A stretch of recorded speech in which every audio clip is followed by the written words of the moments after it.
엄동설 안에 매서운 칼바람이 몰아치는 조선의 깊은 산세는 마치 거대한 짐승이 아가리를 벌리고 있는 듯한 형상으로 지나가는 나그네의 길을 꺾어놓기에 충분하였다. 살을 에이는 듯한 추위 속에서 홀로 산길을 오르는 해공의 등 뒤로는 그가 평생을 짊어지고 온 업보의 무게만큼이나 무거운 어둠이 짙게 깔려 있었으며 그의 발자국마다 서린 칠물은 원한의 기운은 얼어붙은 대지조차 녹이지 못한 채 차갑게 식어만 갔다.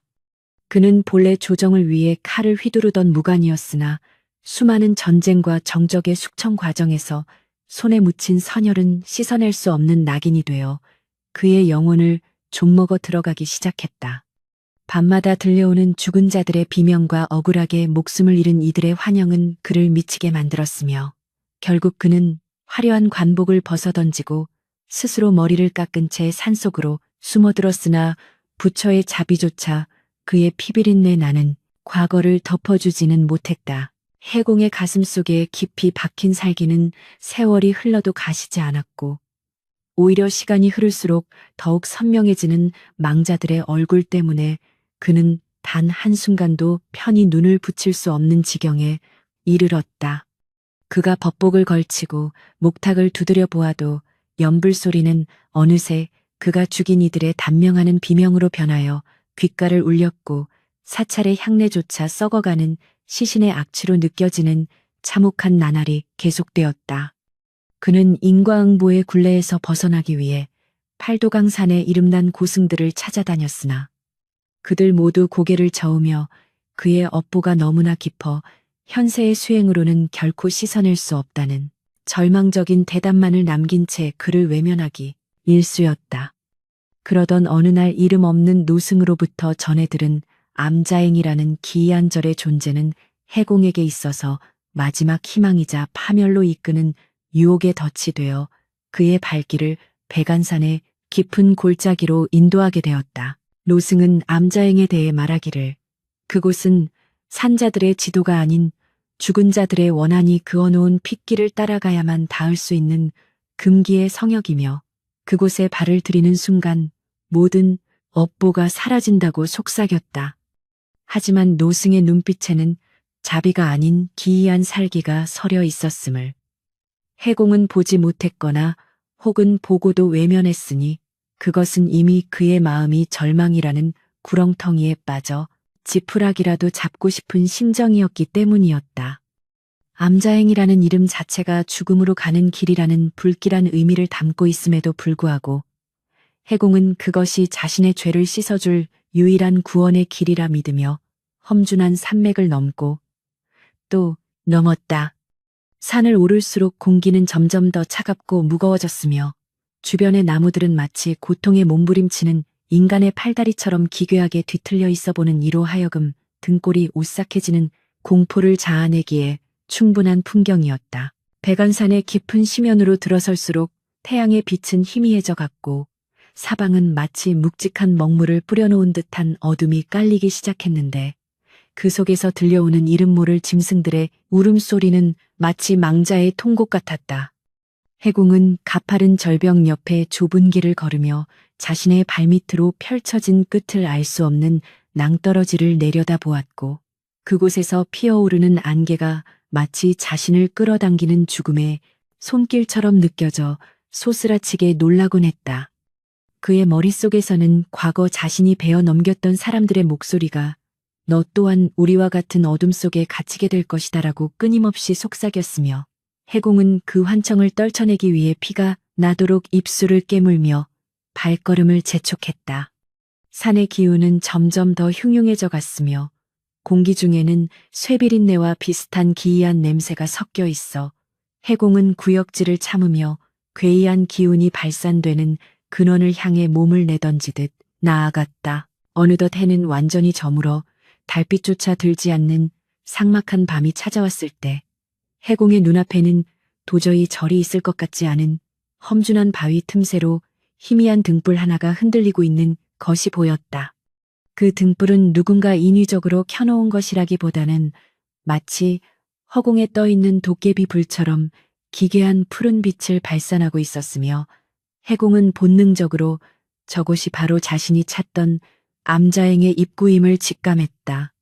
그는 떨리는 다리를 이끌고 등불이 있는 곳으로 다가갔으나 그곳에는 길 대신 이끼 낀 거대한 비석 하나가 세워져 있었고 비석에는 붉은 글씨로 살고자 하는 자는 죽고 죽고자 하는 자는 더 큰 죽음을 맞이하리라는 섬뜩한 경고문이 새겨져 있었다. 비석 뒤로 펼쳐진 공간은 마치 이승의 공간이 아닌 듯 뒤틀려 있었으며 해공이 그 경계를 넘어서는 순간 사방의 소음이 일시에 사라지고 오직 자신의 심장 박동 소리만이 고요를 깨트렸다. 경계 안으로 들어선 해공의 눈앞에 펼쳐진 광경은 그가 상상했던 고즈넉한 산사의 모습과는 거리가 먼 기괴하고도 음산한 기운이 감도는 폐허에 가까운 건물의 연속이었으며 사방에는 낡은 부적들이 바람에 펄럭이고 있었다. 암자행의 정문이라 할 수 있는 일주문은 이미 절반쯤 무너져 내려 있었으나 그 기둥에 새겨진 사천왕의 형상은 밖을 수호하는 것이 아니라 오히려 안쪽을 향해 증오 섞인 눈을 부라리고 있어 기이함을 더했다. 해공은 그 눈빛들이 마치 자신의 죄악을 꿰뚫어보고 당장이라도 영혼을 갈기갈기 찢어버릴 듯한 위협으로 다가와 숨이 막히는 압박감을 느꼈으나 이미 되돌아가기에는 너무나 깊은 곳까지 들어왔음을 깨달았다. 그는 낡은 계단을 하나씩 오르며 자신의 등 뒤로 누군가 차가운 숨결을 내뱉는 듯한 기분에 뒤를 돌아보았으나 그곳에는 오직 짙은 안개와 함께 자신을 비웃는 듯한 바람 소리만이 가득할 뿐이었다. 계단의 끝에 다다르자 웅장하면서도 기괴한 대웅전의 모습이 드러났는데 그 지붕의 기와들은 마치 죽은 사람의 손톱처럼 날카롭게 솟아 있었고 건물 전체가 검은색 기름을 뒤집어 쓴 듯 번들거리며 기분 나쁜 빛을 내고 있었다. 해공은 대웅전 문 앞에 서서 잠시 주저하였으나 이내 마음을 다잡고 삐걱거리는 문을 천천히 밀었으며 문틈 사이로 흘러나오는 것은 향내가 아닌 시신을 태우는 듯한 매캐하고 달콤한 냄새였다. 법당 안은 수백 개의 촛불이 켜져 있었음에도 불구하고 기이할 정도로 어두웠으며 중앙에 모셔진 불상은 자비로운 미소가 아닌 고통에 일그러진 듯한 기묘한 표정을 짓고 있어 해공을 더욱 공포스럽게 만들었다. 그는 불상 앞에 엎드려 절을 올리려 했으나 바닥에서 올라오는 한기가 뼛속까지 스며들어 몸을 가눌 수 없었고 그때 어둠 속에서 누군가의 낮은 웃음소리가 들려오며 정적이 깨졌다. 웃음소리의 주인공은 법당 구석의 짙은 그림자 속에 앉아있던 노승이었는데 그의 피부는 마치 수백 년 된 고목의 껍질처럼 메말라 있었고 눈동자는 초점이 없이 허공을 응시하고 있어 산 사람인지 죽은 사람인지 분간하기 어려웠다. 해공은 공포를 억누르며 죄 많은 중생의 업보를 씻고자 이 먼 곳까지 찾아왔나이다. 부디 저를 구원해 주소서라고 간절히 청했으나 노승은 한참 동안 대답 없이 해공을 뚫어지게 쳐다보기만 했다. 노승의 눈 속에는 해공이 과거에 죽였던 수많은 사람의 얼굴이 스쳐 지나가는 듯했고 이윽고 노승이 입을 열었을 때 흘러나온 목소리는 마치 쇠조각을 긁는 듯한 소리로 업보를 씻는 것이 아니라 업보를 마주하러 온 것이 아니냐고 해공을 다그쳤다. 해공은 그 말 한마디에 자신의 심장이 멈추는 듯한 충격을 받았으며 노승이 가리킨 불상의 뒤편 지하로 이어지는 검은 통로를 바라보며 알 수 없는 거대한 운명의 소용돌이에 휘말렸음을 직감했다. 노승은 해공에게 암자행에서의 생활은 네가 알던 수행과는 전혀 다를 것이며 이곳에서 보고 듣는 모든 것을 의심하지 말고 오직 자신의 죄업만을 생각하며 견디라고 경고했는데 그 어투에는 일말의 연민도 담겨 있지 않았다. 해공은 노승의 지시에 따라 법당 한쪽의 좁고 축축한 방으로 안내되었으며 그곳의 벽면에는 누군가 손톱으로 긁어놓은 듯한 처절한 고통의 흔적들이 가득하여 이전에도 누군가 이곳에서 몸부림쳤음을 짐작게 했다. 그는 홀로 남겨진 방에서 눈을 감았으나 벽 너머에서 들려오는 희미한 신음소리와 바닥 밑바닥에서 무언가 긁는 듯한 소름 끼치는 소리 때문에 단 한순간도 정신을 놓을 수 없었다. 해공은 이것이 진정 자신의 죄를 씻는 과정인지 아니면 더 큰 지옥으로 걸어 들어온 것인지 확신할 수 없었으나 이미 자신의 발은 피로 물든 땅에 깊숙이 박혀 움직이지 않았다. 그렇게 암자행에서의 첫날 밤은 깊어만 갔고 해공은 잠결인지 생시인지 분간할 수 없는 몽롱한 상태에서 자신의 방문을 누군가 천천히 긁는 소리를 들으며 온몸에 소름이 돋는 것을 느꼈다. 그는 떨리는 목소리로 누구냐? 문 밖에 있는 자가 누구냐? 라고 소리쳤으나 돌아오는 것은 기이한 웃음소리와 함께 문틈으로 스며드는 검은 연기뿐이었으며 연기 속에서는 자신이 베어 넘겼던 장수들의 원망 어린 눈빛들이 번뜩였다. 해공은 염주를 꽉 쥐고 불경을 외우려 했으나 입 밖으로 나오는 것은 차마 말로 표현할 수 없는 끔찍한 비명뿐이었고 그는 자신이 이곳에서 마주하게 될 실체가 단순한 유령이 아닌 자신의 일그러진 본성임을 깨닫기 시작했다. 암자행의 어둠은 그를 서서히 집어삼키고 있었으며 해공은 이제 도망칠 수도 거부할 수도 없는 인과응보의 잔혹한 연극 속에 던져진 광대에 불과했음을 깨달으며 절망의 구렁텅이로 빠져들었다. 날이 밝아도 암자행의 하늘은 여전히 잿빛 안개에 가려져 태양의 온기를 전해주지 않았으며 해공은 밤새 시달린 탓에 초췌해진 얼굴로 방을 나섰으나 마당에는 어제 보지 못했던 다른 승려들이 줄을 지어 걷고 있었다. 그 승려들은 모두 고개를 깊이 숙이고 기이할 정도로 일정한 간격을 유지하며 걷고 있었는데 그들의 발걸음 소리는 마치 단 한 사람의 움직임처럼 완벽하게 일치하여 보는 이로 하여금 이질적인 공포를 느끼게 했다. 해공이 그들 중 한 명의 어깨를 잡으려 하자 노승이 나타나 그의 손을 거칠게 쳐내며 그들에게 손을 대지 마라. 그들은 이미 죽음과 삶의 경계를 걷는 자들이니 살아있는 자의 온기가 닿으면 부서지고 만다고 차갑게 내뱉었다. 해공은 노승의 말에 소스라치게 놀라며 승려들의 뒷모습을 자세히 관찰했으나 그들의 목덜미에는 하나같이 검은 실로 꿰맨 듯한 흉터가 길게 늘어져 있어 그것이 인간의 몸이 아님을 증명하고 있었다. 암자행의 하루는 기이한 침묵 속에서 시작되었으며 해공은 노승이 시키는 대로 절 뒤편의 거대한 우물에서 물을 길어 올리는 일을 맡았으나 우물 안에서 올라오는 것은 맑은 물이 아닌 검붉은 핏빛이 감도는 탁한 액체였다. 노승은 그 액체를 가리키며 이것이 바로 이 산에 원한이 녹아든 생명수이니 이것으로 법당의 바닥을 매일 닦아야 한다고 명령했고 해공은 구역질이 나는 것을 참으며 걸레를 적셔 차가운 바닥을 문질렀다. 바닥을 닦을수록 나무 틈새에서는 죽은 자들의 머리카락 같은 검은 실들이 삐져나왔으며 해공은 그것들을 손으로 잡아당길 때마다 손끝을 타고 전해지는 생생한 비명에 몸서리치며 눈물을 흘렸다. 하지만 노승은 그런 해공을 감시하며 조금이라도 멈추면 매서운 채찍질로 그의 등을 후려쳤고 네가 흘린 피에 비하면 이 정도 고통은 축복인 줄 알라며 광기 어린 눈으로 소리쳤다. 저녁이 되자 승려들은 다시 대웅전에 모여 기이한 의식을 시작했는데 그것은 불경을 읊는 것이 아니라 죽은 자들의 이름을 하나하나 호명하며 그들의 한을 달래는 것이 아닌 오히려 증폭시키는 듯한 불길한 주술에 가까웠다. 해공은 대웅전 구석에 무릎을 꿇고 그 광경을 지켜보며 자신의 이름이 불릴까봐 두려움에 떨었으나 노승은 해공을 향해 비열한 미소를 지으며 너의 이름은 가장 마지막에 가장 고통스럽게 불릴 것이다라고 속삭여 그를 절망케 했다.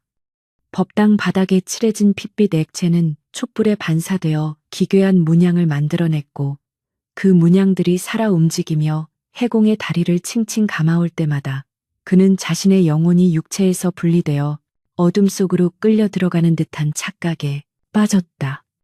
해공은 이것이 수행이 아닌 영원한 형벌의 시작임을 뒤늦게 깨달았으나 이미 암자행의 문은 굳게 닫혔고 그를 구원할 신은 이 저주받은 땅 어디에도 존재하지 않았다. 밤이 깊어지자 해공은 견딜 수 없는 갈증과 굶주림에 허덕였으나 그에게 주어진 것은 오직 썩은 냄새가 진동하는 이름 모를 고기 한 점뿐이었고 그는 그것이 무엇인지 짐작조차 하기 두려워 허공만을 응시했다.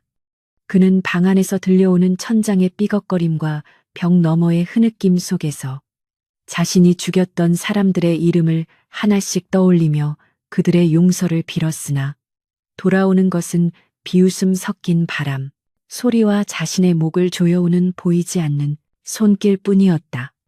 해공은 자신의 손을 내려다보았을 때 손가락 사이사이로 검은 피가 배어나오는 것을 발견하고 경악했으나 그것은 상처가 아닌 피부 안쪽에서부터 차오르는 업보의 증명이었으며 그는 자신이 서서히 암자행의 일부가 되어가고 있음을 느꼈다.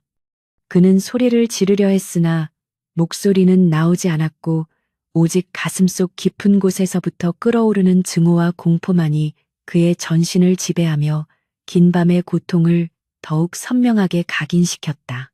결국 해공은 자리에서 일어나 미친 듯이 암자의 탈출구를 찾아 헤맸으나 그가 마주한 것은 끝없이 이어지는 복도와 그 복도 끝마다 서 있는 머리 없는 불상들 뿐이었으며 그 불상들은 모두 해공의 앞길을 막아선 채 기괴한 몸짓으로 그를 위협했다.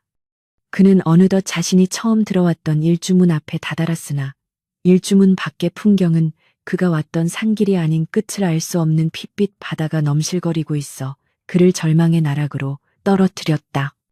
노승은 어느새 그의 등 뒤로 다가와 이곳은 들어올 때는 네 마음이었으나 나갈 때는 너의 존재 자체가 사라져야만 나갈 수 있는 곳이다. 라고 선언하며 해공의 가슴을 향해 날카로운 비수를 들이밀었다. 해공은 그 비수에서 과거 자신이 사용했던 칼의 기운을 느꼈고 비로소 암자행이라는 공간이 자신의 죄악이 만들어낸 거대한 감옥이자 인과응보의 종착지임을 깨달으며 의식을 잃어갔다. 의식이 흐릿해지는 순간에도 해공의 귀에는 끊임없이 목탁 소리가 들려왔으나 그것은 마음을 평온하게 하는 소리가 아니라 마치 뼈를 깎는 듯한 날카롭고 잔인한 타격음이 되어 그의 고막을 찢어 놓을 듯 울려 퍼졌다. 그는 어둠 속에서 수많은 손이 자신을 붙잡아 지하의 더 깊은 곳으로 끌어내리는 것을 느꼈으며 그 손길마다 맺힌 원한의 차가움이 자신의 심장을 얼려버리는 고통의 비명을 질렀으나 그 비명조차 암자행의 짙은 안개 속으로 허무하게 사라졌다. 이제 해공에게 남은 것은 구원이라는 이름의 신기루가 아니라 영원히 반복될 고통과 마주해야 하는 잔혹한 현실뿐이었으며 그는 암자행의 일원이 되어 다음 희생자를 기다리는 괴물이 되어갈 운명에 처하게 되었다. 그렇게 해공의 첫 번째 시련은 끝이 났으나 그것은 단지 더 큰 지옥으로 향하는 첫걸음에 불과했으니 암자행의 진짜 공포는 이제 막 서막을 올린 셈이었다. 의식이 돌아왔을 때 해공은 자신이 법당 바닥이 아닌 차가운 돌바닥 위에 누워있음을 깨달았고 사방을 휘감은 안개는 마치 살아있는 뱀처럼 그의 온몸을 옥죄어오는 기분, 나쁜 감촉을 선사했다. 정신을 차리려 애쓰며 주변을 둘러보았으나 어제 보았던 그 기괴한 노승의 모습은 간데없고 오직 낡은 석등에서 뿜어져 나오는 푸른 빛만이 어둠을 가늘게 가르고 있을 뿐이었다. 그는 가슴을 짓누르는 압박감에 거친 숨을 몰아쉬며 자리에서 일어났으나 어제 겪었던 일들이 꿈이었는지 아니면 도망칠 수 없는 현실의 시작인지 분간할 수 없는 혼란 속에서 자신의 떨리는 손을 한참 동안 내려다보았다. 해공이 무거운 몸을 이끌고 마당으로 나서자 어둠 속에서 아주 작은 그림자가 어른거리는 것을 발견하였는데 그것은 머리를 매끄럽게 깎은 어린 동자승의 형상을 하고 있었으나 아이에게서 느껴지는 기운은 결코 순수하거나 맑은 것이 아니었다. 아이의 피부는 마치 갓 구워낸 백자처럼 창백하다 못해 푸른 빛을 띠고 있었으며 초점 없는 눈망울은 이 세상의 것이 아닌 듯한 공허함을 머금고 있어 해공은 그 모습만으로도 온몸의 털이 곤두서는 공포를 느꼈다. 그는 아이에게 다가가 너는 누구이며 이곳에서 무엇을 하고 있느냐라고 물었으나 아이는 대답 대신 기이한 미소를 지으며 해공의 옷소매를 잡고 어디론가 이끄는 기괴한 몸짓을 반복하였다. 동자승의 뒤를 따라 걷는 길은 어제 보았던 길과는 사뭇 다른 양상을 띠고 있었으며 사방에 흩뿌려진 잿가루가 바람에 날려 해공의 코끝을 찔렀는데 그 냄새는 향의 달콤함과 시신의 부패함이 뒤섞인 듯한 형용할 수 없는 악취였다. 아이의 발걸음은 소리가 전혀 나지 않았고 눈 위를 걷고 있음에도 불구하고 단 하나의 발자국도 남기지 않아 해공은 자신이 지금 따라가고 있는 존재가 살아있는 인간이 아님을 다시 한번 뼈저리게 실감하며 염주를 쥔 손에 힘을 주었다.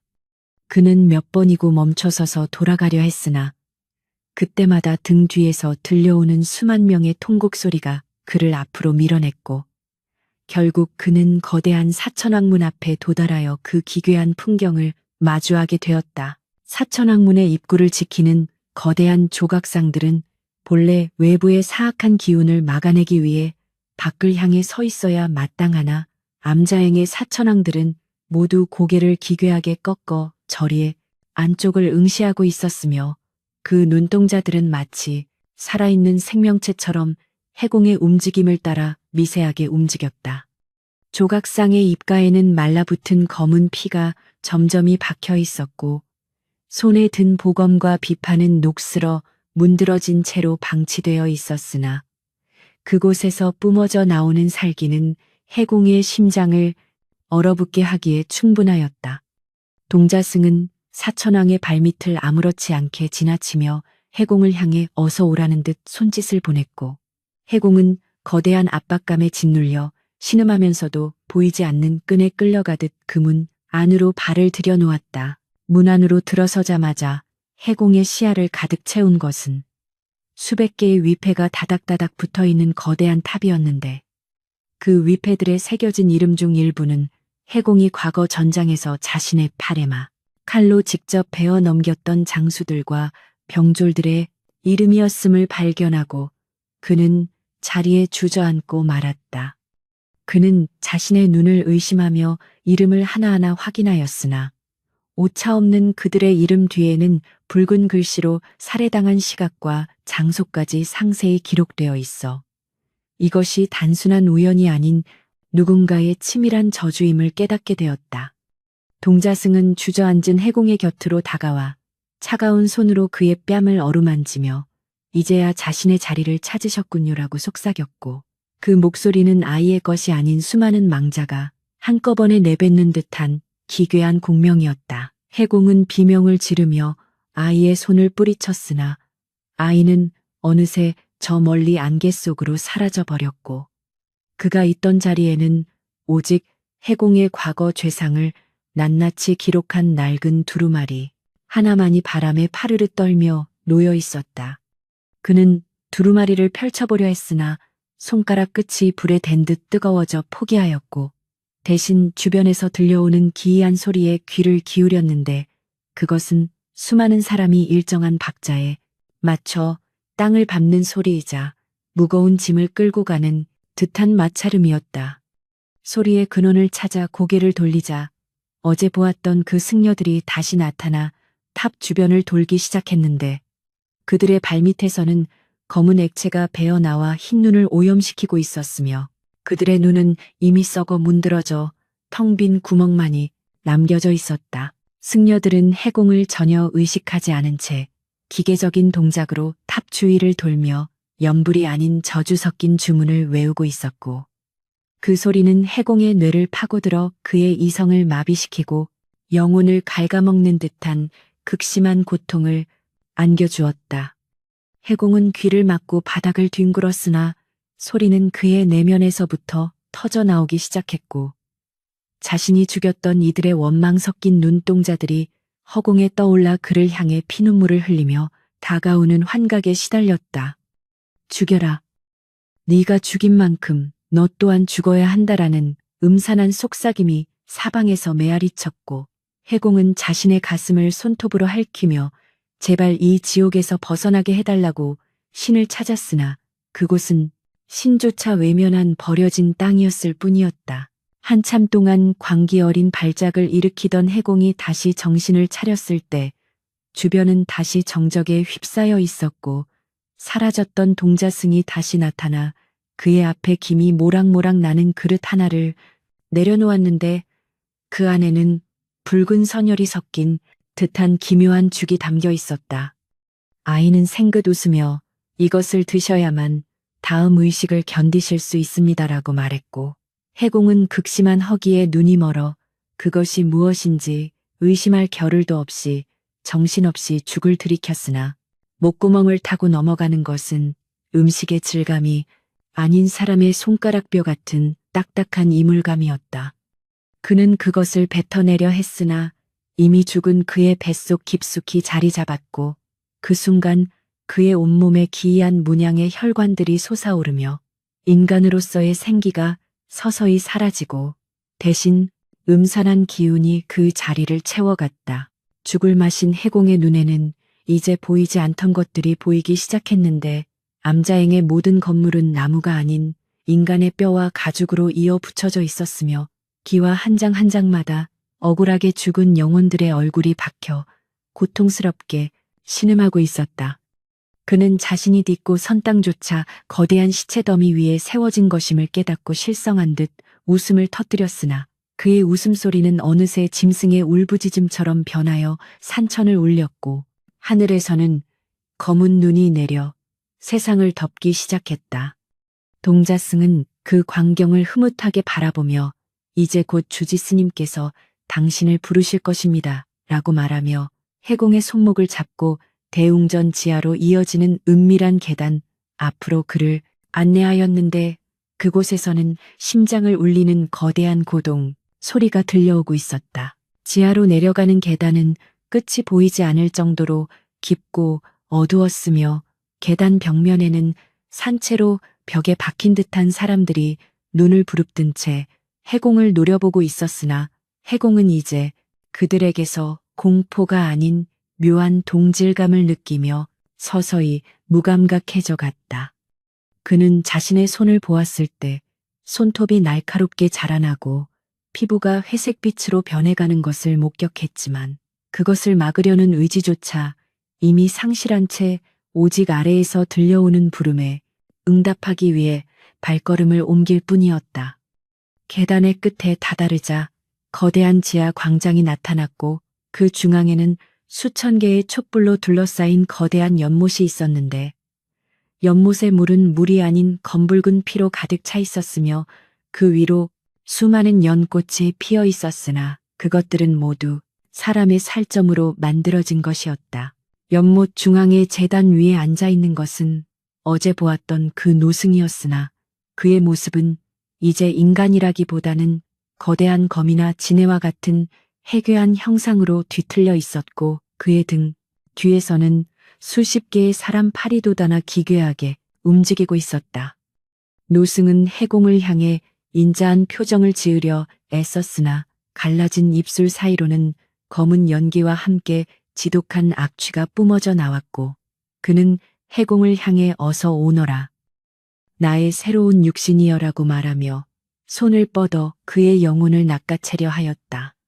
해공은 본능적으로 저항하려 했으나 아까 마신 죽 속에 들어있던 주술적인 힘이 그의 사지를 묶어버렸고 노승의 수많은 손이 해공의 몸을 구석구석 더듬으며 그의 정기를 빨아들이기 시작하자 그는 단 한 번도 느껴보지 못한 근원적인 공포에 사로잡혔다. 노승은 해공의 귀에 대고 이곳 암자행은 세상의 모든 악취와 원한이 모이는 거대한 아궁이이며 자신은 그 불을 지피는 화부일 뿐이라고 설명하며 해공이 지은 죄가 너무나 아름다워 이곳에 훌륭한 탁감이 될 것이라고 비웃었다.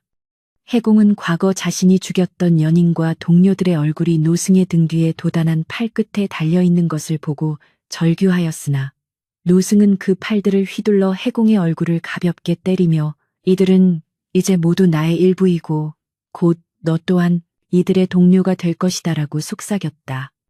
공포가 극에 달한 순간 해공의 머릿속에서는 자신이 무관 시절 익혔던 살인 기술들이 번뜩였고 그는 마비된 감각을 뚫고 마지막 남은 힘을 쥐어짜 노승의 가슴을 향해 자신의 밧술이 맞네 손가락을 칼처럼 휘둘러 깊은 상처를 입혔다. 노승은 예상치 못한 반격에 비명을 지르며 뒤로 물러났고 그가 입은 상처에서는 피가 아닌 수천 마리의 벌레와 검은 연기가 쏟아져 나와 지하 광장을 순식간에 아수라장으로 만들었으며 해공은 그 틈을 타 연못 밖으로 필사적으로 몸을 던졌다. 동자승이 앞을 막아섰으나 해공은 이미 인간의 힘을 초월한 광기에 휩싸여 아이의 목을 움켜쥐고 벽에 처박아 버렸고 아이의 몸이 종이 인형처럼 힘없이 부서지는 것을 목격하며 그는 이곳의 모든 존재가 허상과 주술로 이루어진 가짜임을 깨달았다. 하지만 노승의 웃음소리는 멈추지 않았고 지하 광장의 벽들이 무너지며 수천 명의 행자승이 파도처럼 밀려들어 해공을 덮치기 시작하자 그는 자신이 발을 들인 이 지옥의 규모가 상상을 초월하는 것임을 실감하며 다시 어둠 속으로 가라앉았다. 해공이 다시 정신을 차렸을 때는 다시금 지상으로 끌려 올라와 있었고 그는 자신이 대웅전 앞마당의 말뚝에 단단히 묶여 있음을 발견했는데 그의 앞에는 수많은 마을 사람이 모여 기괴한 춤을 추며 그를 제물로 바치는 노래를 부르고 있었다. 마을 사람들의 얼굴은 하나같이 평온하고 성스러워 보였으나 그들의 그림자는 괴물의 형상을 하고 있었으며 그들은 해공의 살점을 한 점씩 도려내어 자신들의 입에 넣으며 극락을 외치고 있는 참혹한 광경을 연출했다. 해공은 고통을 느끼려 했으나 이미 그의 몸은 감각이 마비되어 통증조차 느껴지지 않았고 오직 자신의 몸이 사라져가는 것을 눈으로 지켜봐야 하는 정신적인 고문만이 그를 괴롭히고 있었으며 그는 이것이 진정한 인과응보의 시작임을 직감했다. 암자행의 종소리가 산천을 울리자 마을 사람들은 일제히 멈춰서서 하늘을 향해 무릎을 꿇었고 노승이 다시 나타나 해공의 가슴에 기이한 문양을 새기며 이제 너의 육신은 만인을 위한 공약물이 되었으니 영광으로 알라고 선언했다. 해공은 흐려지는 의식 속에서 하늘을 올려다 보았으나 하늘에는 태양이 아닌 거대한 눈동자가 자신을 내려다보고 있었으며 그 눈동자는 해공이 평생 외면해왔던 자신의 양심이자 그를 파멸로 이끄는 신의 심판처럼 느껴졌다. 그는 마지막 순간에야 깨달았다. 자신이 찾으려 했던 구원은 존재하지 않았으며 암자행은 그저 죄인들이 서로를 뜯어먹으며 영원히 순환하는 지옥의 또 다른 이름일 뿐이라는 사실을 인정하며 그는 끝내 어둠의 심연으로 완전히 침잠하고 말았다. 암자행의 안개는 더욱 짙어져 해공의 비명조차 집어삼켰고 절마당에는 다시금 고요가 찾아왔으나 그 고요함 속에는 수많은 영혼의 소리 없는 아우성이 가득 차 있어 살아있는 자가 발을 들이면 단숨에 미쳐버릴 듯한 불길함이 서려 있었다. 해공이 묶여있던 말뚝에는 이제 새로운 피가 스며들어 기괴한 꽃을 피워냈고 동자승은 다시금 빗자루를 들고 마당을 쓸며 다음 나그네를 맞이할 준비를 마쳤는데 그의 입가에는 알 수 없는 만족감이 서려 있었다. 산 아래에서는 여전히 암자행이 소원을 들어주는 명찰로 알려져 수많은 죄인이 산을 오르고 있었으니 그들의 발걸음은 멈추지 않는 업보의 수레바퀴가 되어 암자행의 어둠을 영원히 지탱하는 원동력이 될 것이었다. 어둠이 깊게 내려앉은 암자행의 밤은 산자의 온기를 허락하지 않는 죽음의 동토와 같았으며 해공은 차가운 법당 바닥에서 몸을 일으키며 자신의 살갗을 파고드는 기이한 한기를 느꼈다. 사방을 뒤덮은 안개는 마치 망자들의 억눌린 한숨처럼 무겁게 깔려 있었고 멀리서 들려오는 목탁 소리는 규칙적이지만 생명력이 없는 기계적인 파동이 되어 그의 고막을 사정없이 짓눌렀다. 그는 떨리는 손으로 가슴을 부여잡으며 이곳의 서린 살기가 단순한 귀신의 장난이 아님을 직감했고 어둠 속에서 번뜩이는 정체 모를 시선들을 피해 조심스럽게 법당 밖으로 발을 내디뎠다. 마당을 가로질러 천천히 걸어가는 승려들의 뒷모습은 기이할 정도로 뻣뻣하였으며 그들이 내딛는 발걸음마다 눈 위에 남겨지는 흔적은 사람의 발자국이라기보다는 짐승이 발톱을 세워 핥힌 듯한 흔적에 가까웠다. 해공은 숨을 죽인 채 그들의 동태를 살피던 중 한 승려가 뒤를 돌아보는 순간 그곳에 이목구비가 없는 매끄러운 살덩이만이 존재함을 목격하고 경악을 금치 못했다.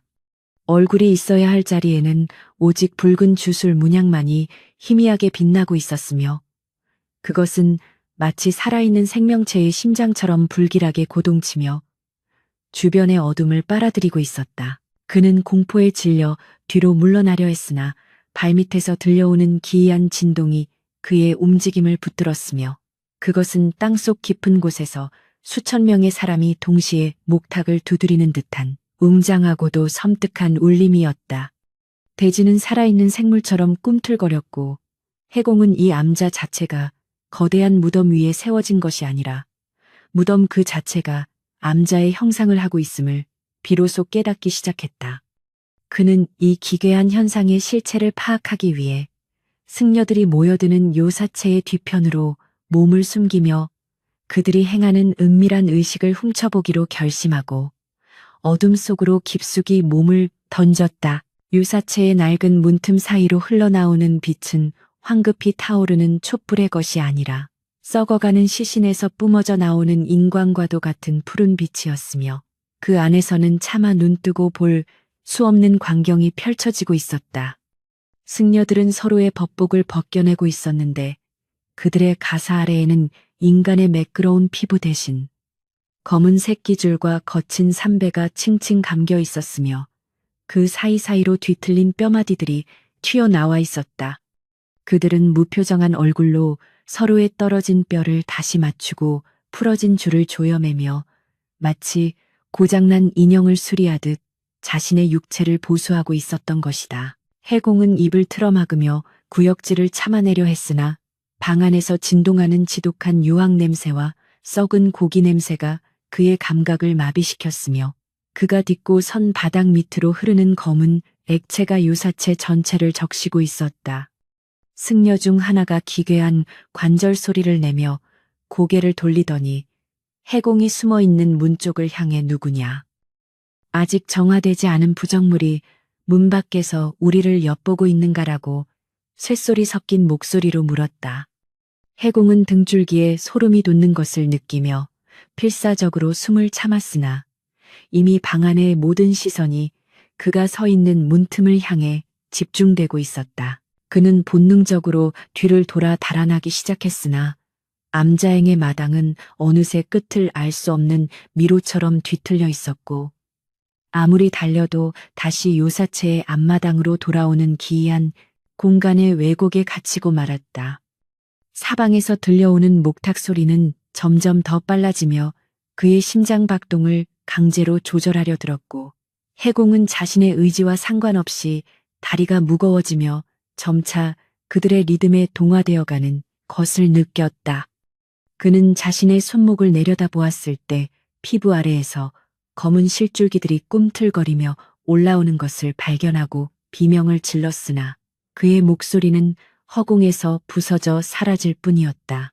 절망에 빠진 해공의 눈앞에 다시 나타난 것은 창백한 피부의 동자승이었으며 아이는 손에 날카로운 면도날을 든 채 해공을 향해 스님, 머리를 깎으셔야지요.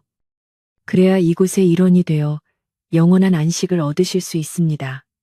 라고 천진난만하게 웃으며 다가왔다. 해공은 아이를 밀쳐내려 했으나 아이의 몸은 마치 강철처럼 단단하여 꼼짝도 하지 않았고 오히려 아이가 뻗은 차가운 손이 해공의 머리칼을 움켜쥐자 그가 평생 쌓아온 공력이 순식간에 빠져나가는 극심한 탄력감을 느꼈다. 아이의 눈동자 속에는 수만 개의 작은 얼굴이 소용돌이치고 있었으며 그들은 모두 해공이 죽였던 자들의 원한 섞인 표정이었다. 동자승의 면도날이 해공의 이마를 스치자 차가운 선혈이 눈가를 타고 흘러내렸으나 그 피는 붉은색이 아닌 탁한 먹물처럼 검은 빛을 띠고 있었으며 그것은 해공의 내면이 이미 암자행의 도끼에 오염되었음을 증명하고 있었다. 해공은 마지막 남은 정신을 집중하여 자신의 품속에 숨겨두었던 낡은 부적을 꺼내 들었으나 부적은 아이의 몸에 닿기도 전에 검게 타버려 재가 되었고 아이는 그 광경을 비웃듯 더욱 크게 웃음을 터뜨렸다. 이 암자에서는 부처의 법도나 세속의 주술도 통하지 않는 오직 인과응보의 잔혹한 법칙만이 지배하는 절대적인 어둠의 영역임을 그는 처절하게 깨달았다. 어둠 속에서 주진우승의 거대한 그림자가 나타나 해공의 목덜미를 낚아챘으며 그는 해공을 대웅전 지하의 비밀스러운 공간으로 끌고 갔는데 그곳은 지상과는 비교할 수 없는 거대한 고통의 전시장과도 같은 풍경이었다. 지하의 벽면은 수많은 사람의 해골로 채워져 있었고 그 해골들의 입에서는 끊임없이 기름진 연기가 뿜어져 나와 중앙에 거대한 가마솥을 달구고 있었는데 가마솥 안에서 끓고 있는 것은 다름 아닌 인간의 영혼이었다.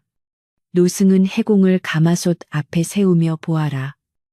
네가 씻고자 했던 업보가 이곳에서 어떻게 연성되는지 너의 죄악은 이곳에서 영원히 타오르는 불꽃이 되어 우리 암자를 지탱할 것이다라고 선포했다. 가마솥에 끓는 소리는 죽은 자들의 비명으로 변하여 해공의 머릿속을 헤집어 놓았고 그는 그 연기 속에서 자신이 베어 넘겼던 수많은 여인과 아이들의 환영이 나타나 자신을 붙잡는 환각에 사로잡혀 무릎을 꿇었다. 노승은 기괴한 웃음을 지으며 해공의 가슴에 손을 얹었고 그의 손가락이 해공의 갈비뼈 사이를 파고들어 심장을 직접 움켜쥐는 듯한 극심한 통증이 밀려왔으나 해공은 비명조차 지르지 못한 채 육체가 무너져 내려갔다. 그의 심장 박동은 이제 지하에서 들려오던 목탁 소리와 완벽하게 일치하게 되었고 그의 시각은 점차 붉은 핏빛으로 물들며 인간의 세상을 벗어나 괴물의 시야로 변해갔다. 노승은 해공의 귀에 너는 이제 사람이 아니다. 너는 우리의 목탁 소리를 전하는 악기가 될 것이며 네가 흘리는 눈물은 우리의 등불을 밝히는 기름이 될 것이다라고 속삭이며 해공의 이마에 거대한 못을 박아 넣었다. 못이 박히는 순간 해공의 모든 기억은 조각나 흩어졌으며 오직 타인을 향한 증오와 자신을 향한 혐오만이 남겨져 그의 자아를 완전히 말살시켰고 그는 이제 한 명의 행자승이 되어 기계적으로 바닥을 닦기 시작했다. 그의 손에는 어느덧 검은 실들이 자라나 걸레와 하나가 되었고 그가 닦는 자리마다 죽은 자들의 원혼이 검은 연기가 되어 피어올랐으나 그는 더 이상 그것을 두려워하지 않았다. 암자행의 실체는 이승의 죄인들을 유인하여 그들의 고통을 정제해 강력한 주술적 에너지를 얻는 거대한 공장이었으며 해공은 그 공장의 톱니바퀴 중 하나로 전락하여 영원히 멈추지 않는 노동의 굴레에 갇히게 된 것이다. 그는 매일 밤 자신이 죽였던 사람들의 이름을 벽에 새기며 그들의 원한을 자신의 몸으로 받아냈고 그의 육신은 점점 더 비대해지거나 기괴하게 뒤틀려가며 암자행의 기둥과 석가래를 지탱하는 일부분이 되어갔다.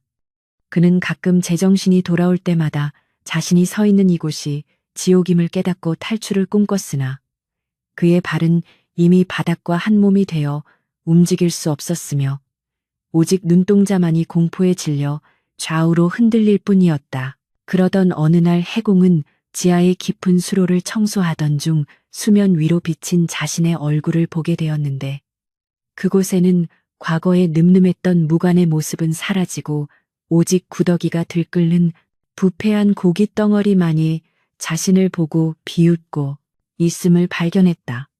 그는 그 충격으로 자신의 손가락을 깨물었으나 통증은커녕 썩은 물만이 흘러나왔고 자신이 이미 죽은 지 오래되었으며 주술의 힘으로 강제로 움직이고 있는 시체에 불과하다는 사실을 직시하게 되었다.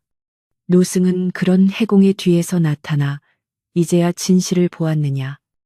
너의 육신은 이미 수개월 전에 썩어 문드러졌으나 너의 업보가 너를 이 세상에 붙들고 있는 것이다라며 비릿한 미소를 지었다. 해공은 노승을 향해 달려들려 했으나 노승이 손가락을 한 번 퉁기자 그의 온몸은 산산조각이 나 바닥에 흩어졌고 곧이어 검은 실들이 나타나 그의 파편들을 다시 기괴하게 이어 붙여 원래의 자리로 되돌려 놓았다. 죽음조차 허락되지 않는 이 절대적인 구속 속에서 해공은 진정한 공포란 목숨을 잃는 것이 아니라 자아를 잃지 못한 채 영원히 고통받는 것임을 깨달으며 자신의 영혼이 서서히 마모되어가는 과정을 생생하게 지켜봐야 했다. 암자행의 종소리가 다시금 울려 퍼지자 그는 다시 목탁을 들고 지하의 어둠을 향해 행진을 시작했으며 그의 눈에서는 이제 피눈물조차 나오지 않는 건조한 절망만이 가득 차 있었다. 지상의 암자행 건물들은 이제 해공의 눈에 화려한 단청이 아닌 사람의 내장으로 칠해진 핏빛 막사로 보였고 기와 지붕 위에 앉아있는 까마귀들은 죽은 자들의 눈알을 쪼아먹으며 축제를 벌이고 있는 타락한 사자들의 모습으로 보였다. 그는 자신이 닦던 법당 바닥 아래에 수천 명의 희생자가 서로의 몸을 꼬아 만든 거대한 육벽이 존재함을 알게 되었고 그들이 내뱉는 뜨거운 숨결이 암자의 온기를 유지하고 있다는 사실에 소름 끼치는 전율을 느꼈다.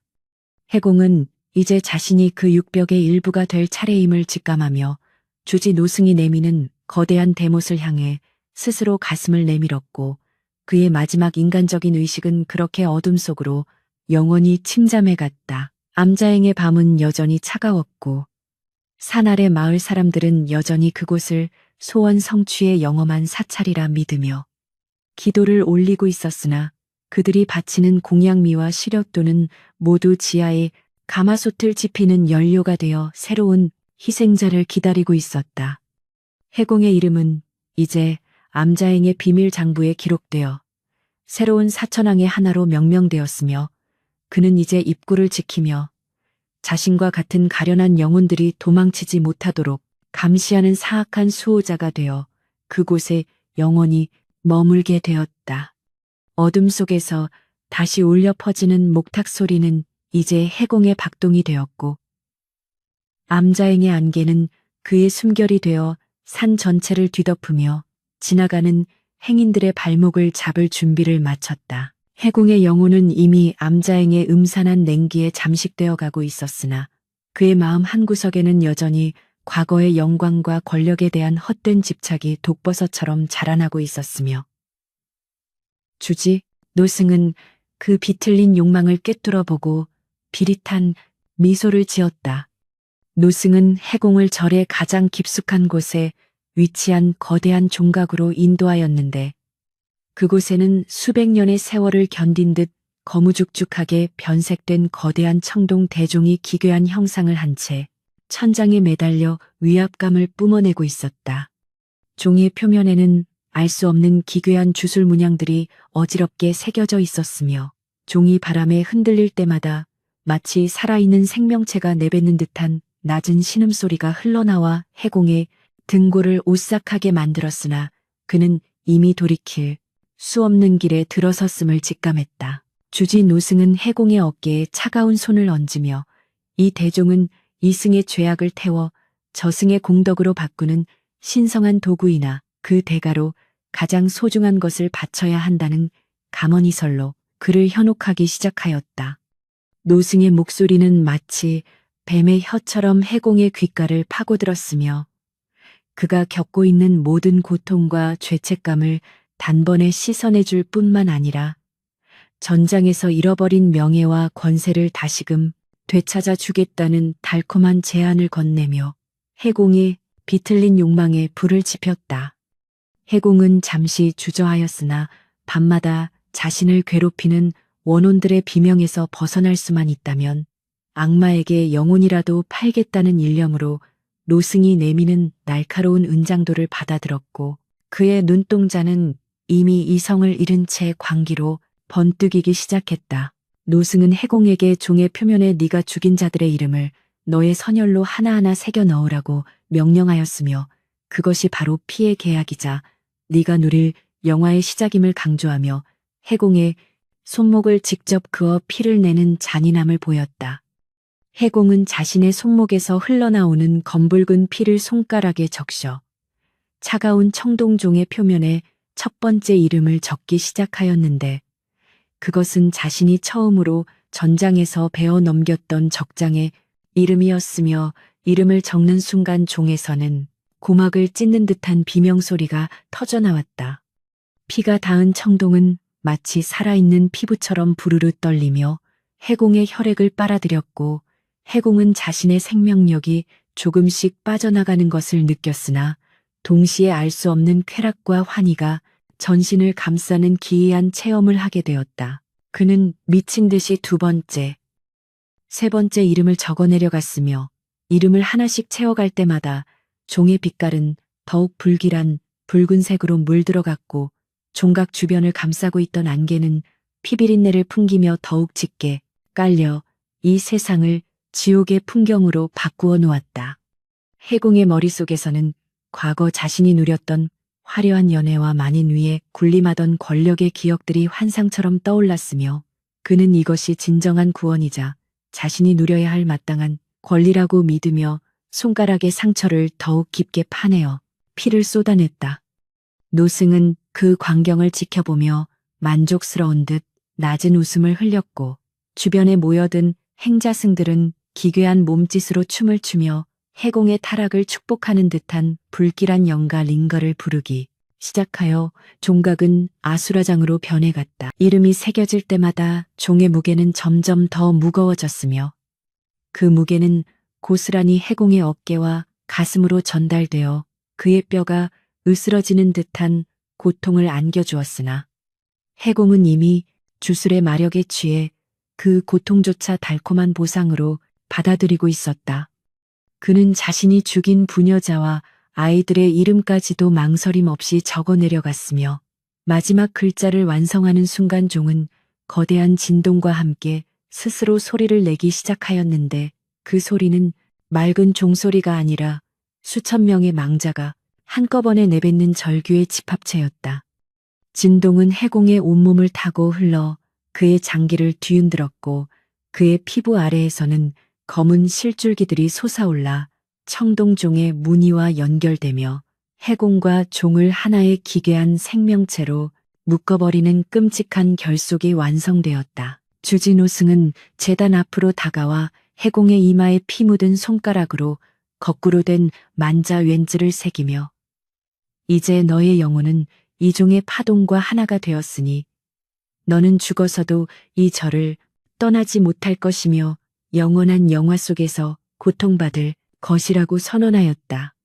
해공은 그 순간 자신이 원했던 영화가 살아있는 자의 권세가 아니라 죽은 자의 세계에서 누리는 썩어 문드러진 허상임을 깨달았으나 이미 그의 심장은 청동종의 진동에 맞추어 뛰기 시작하여 인간의 숨결을 멈춘 상태였다.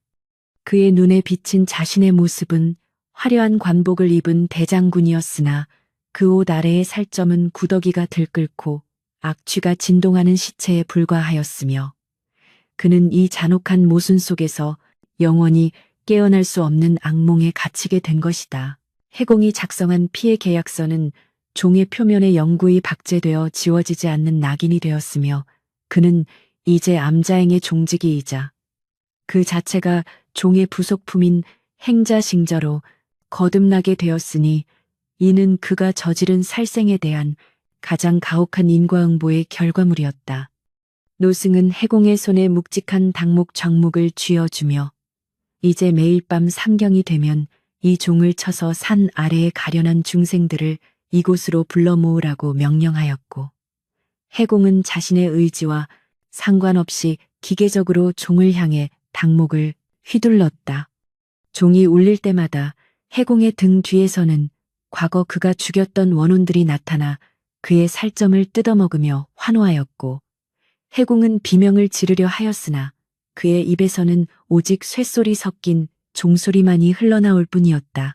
이 피의 계약은 단순한 생명의 거래가 아니라 영혼의 본질을 악의 근원으로 뒤바꾸는 주술적인 예속이었으며, 해공은 이제 인간으로서의 감정과 양심을 모두 거세당한 채 오직 암자행의 번영과 노승의 욕망을 위해 봉사하는 노예로 전락하였다.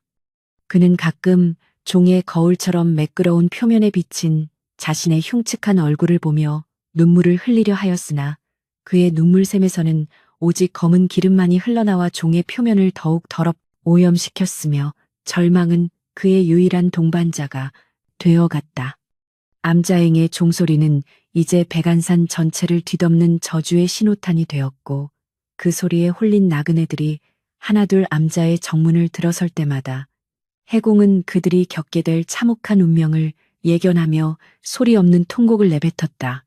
해공은 이제 자신이 누리고자 했던 부귀영화가 얼마나 덧없는 것이었는지, 그리고 그 욕망이 자신을 얼마나 깊은 심연으로 몰아넣었는지를 처절하게 실감하였으나, 이미 그의 육신은 청동종의 일부분이 되어 단 한 발자국도 종각 밖으로 나갈 수 없었다. 노승은 종종 해공을 찾아와 그의 고통을 즐기며 네가 새긴 이름들이 곧 너의 지옥을 구성하는 벽돌이 될 것이라고 조롱하였고, 해공은 그 조롱조차 달게 받아들여야 하는 자신의 처지의 극도의 혐오감을 느끼며 자아를 잃어갔다.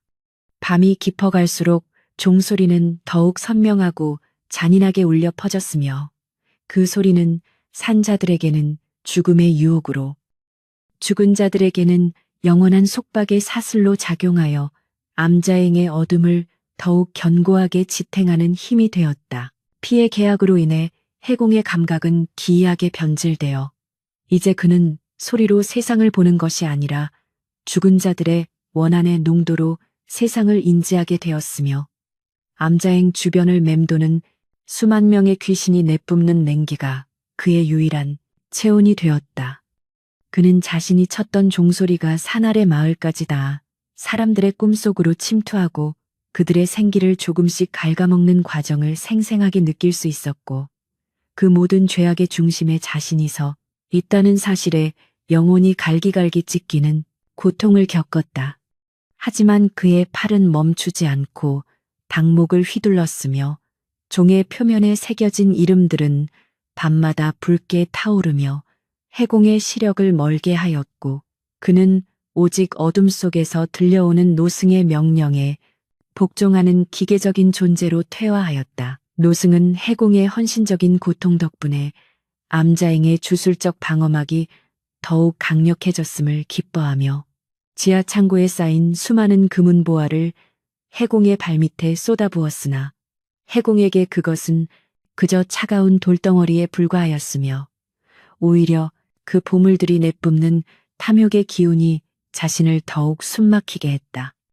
보물 상자 안에서는 해공이 죽였던 이들의 유품들이 섞여 있었고, 그것들을 볼 때마다 해공의 심장 역할을 하는 청동종은 불협화음을 내며 요동쳤으나, 주술의 사슬은 결코 그를 풀어주지 않고 더욱 강하게 조여올 뿐이었다.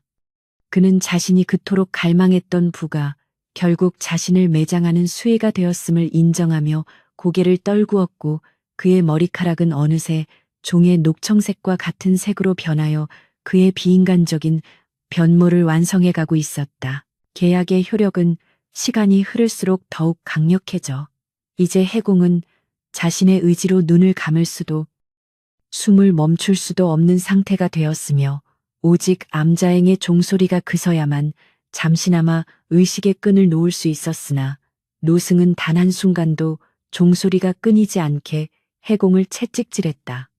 그는 매일 밤 자신의 손가락을 다시 그어 종에 새겨진 이름들을 덧칠해야 했으며, 그 과정에서 발생하는 정신적인 마모는 육체적인 고통보다 수만 배는 더 가혹하여 그는 차라리 완전한 소멸을 기도하였으나 신은 그의 기도에 응답하지 않았다.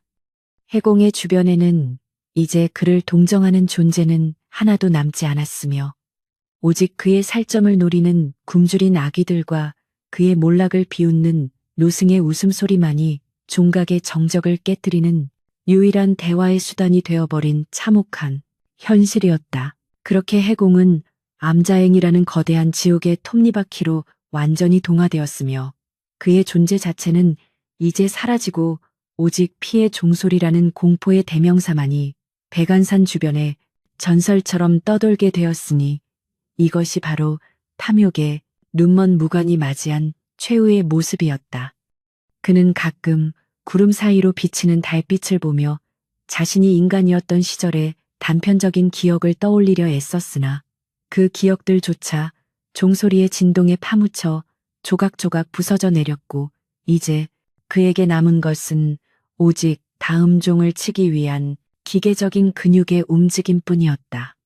암자행의 안개는 해공의 슬픔을 가려주지 않았고 오히려 그 슬픔을 자양분 삼아 더욱 짙고 불길하게 피어올라 산자들의 길을 막아섰으며 해공은 자신이 그 비극의 주연이자 감독임을 인정하며 영원한 어둠 속으로 침잠해 갔다. 노승은 종각 꼭대기에 올라가 산 아래를 내려다보며 이제 곧 모든 세상이 암자행의 종소리 아래 무릎 꿇게 될 것이라고 호언장담하였고 해공은 그의 발밑에서 웅크린 채 그 광기 어린 선원을 묵묵히 들어야만 하는 비참한 처지에 놓여 있었다. 해공의 가슴 속에 남아있던 마지막 인간성의 불꽃은 피의 계약이라는 거대한 해일에 휩쓸려 완전히 꺼져버렸으며 이제 그의 내면에는 오직 텅 빈 허공과 타오르는 증오만이 자리 잡아 그를 움직이는 유일한 동력이 되었다.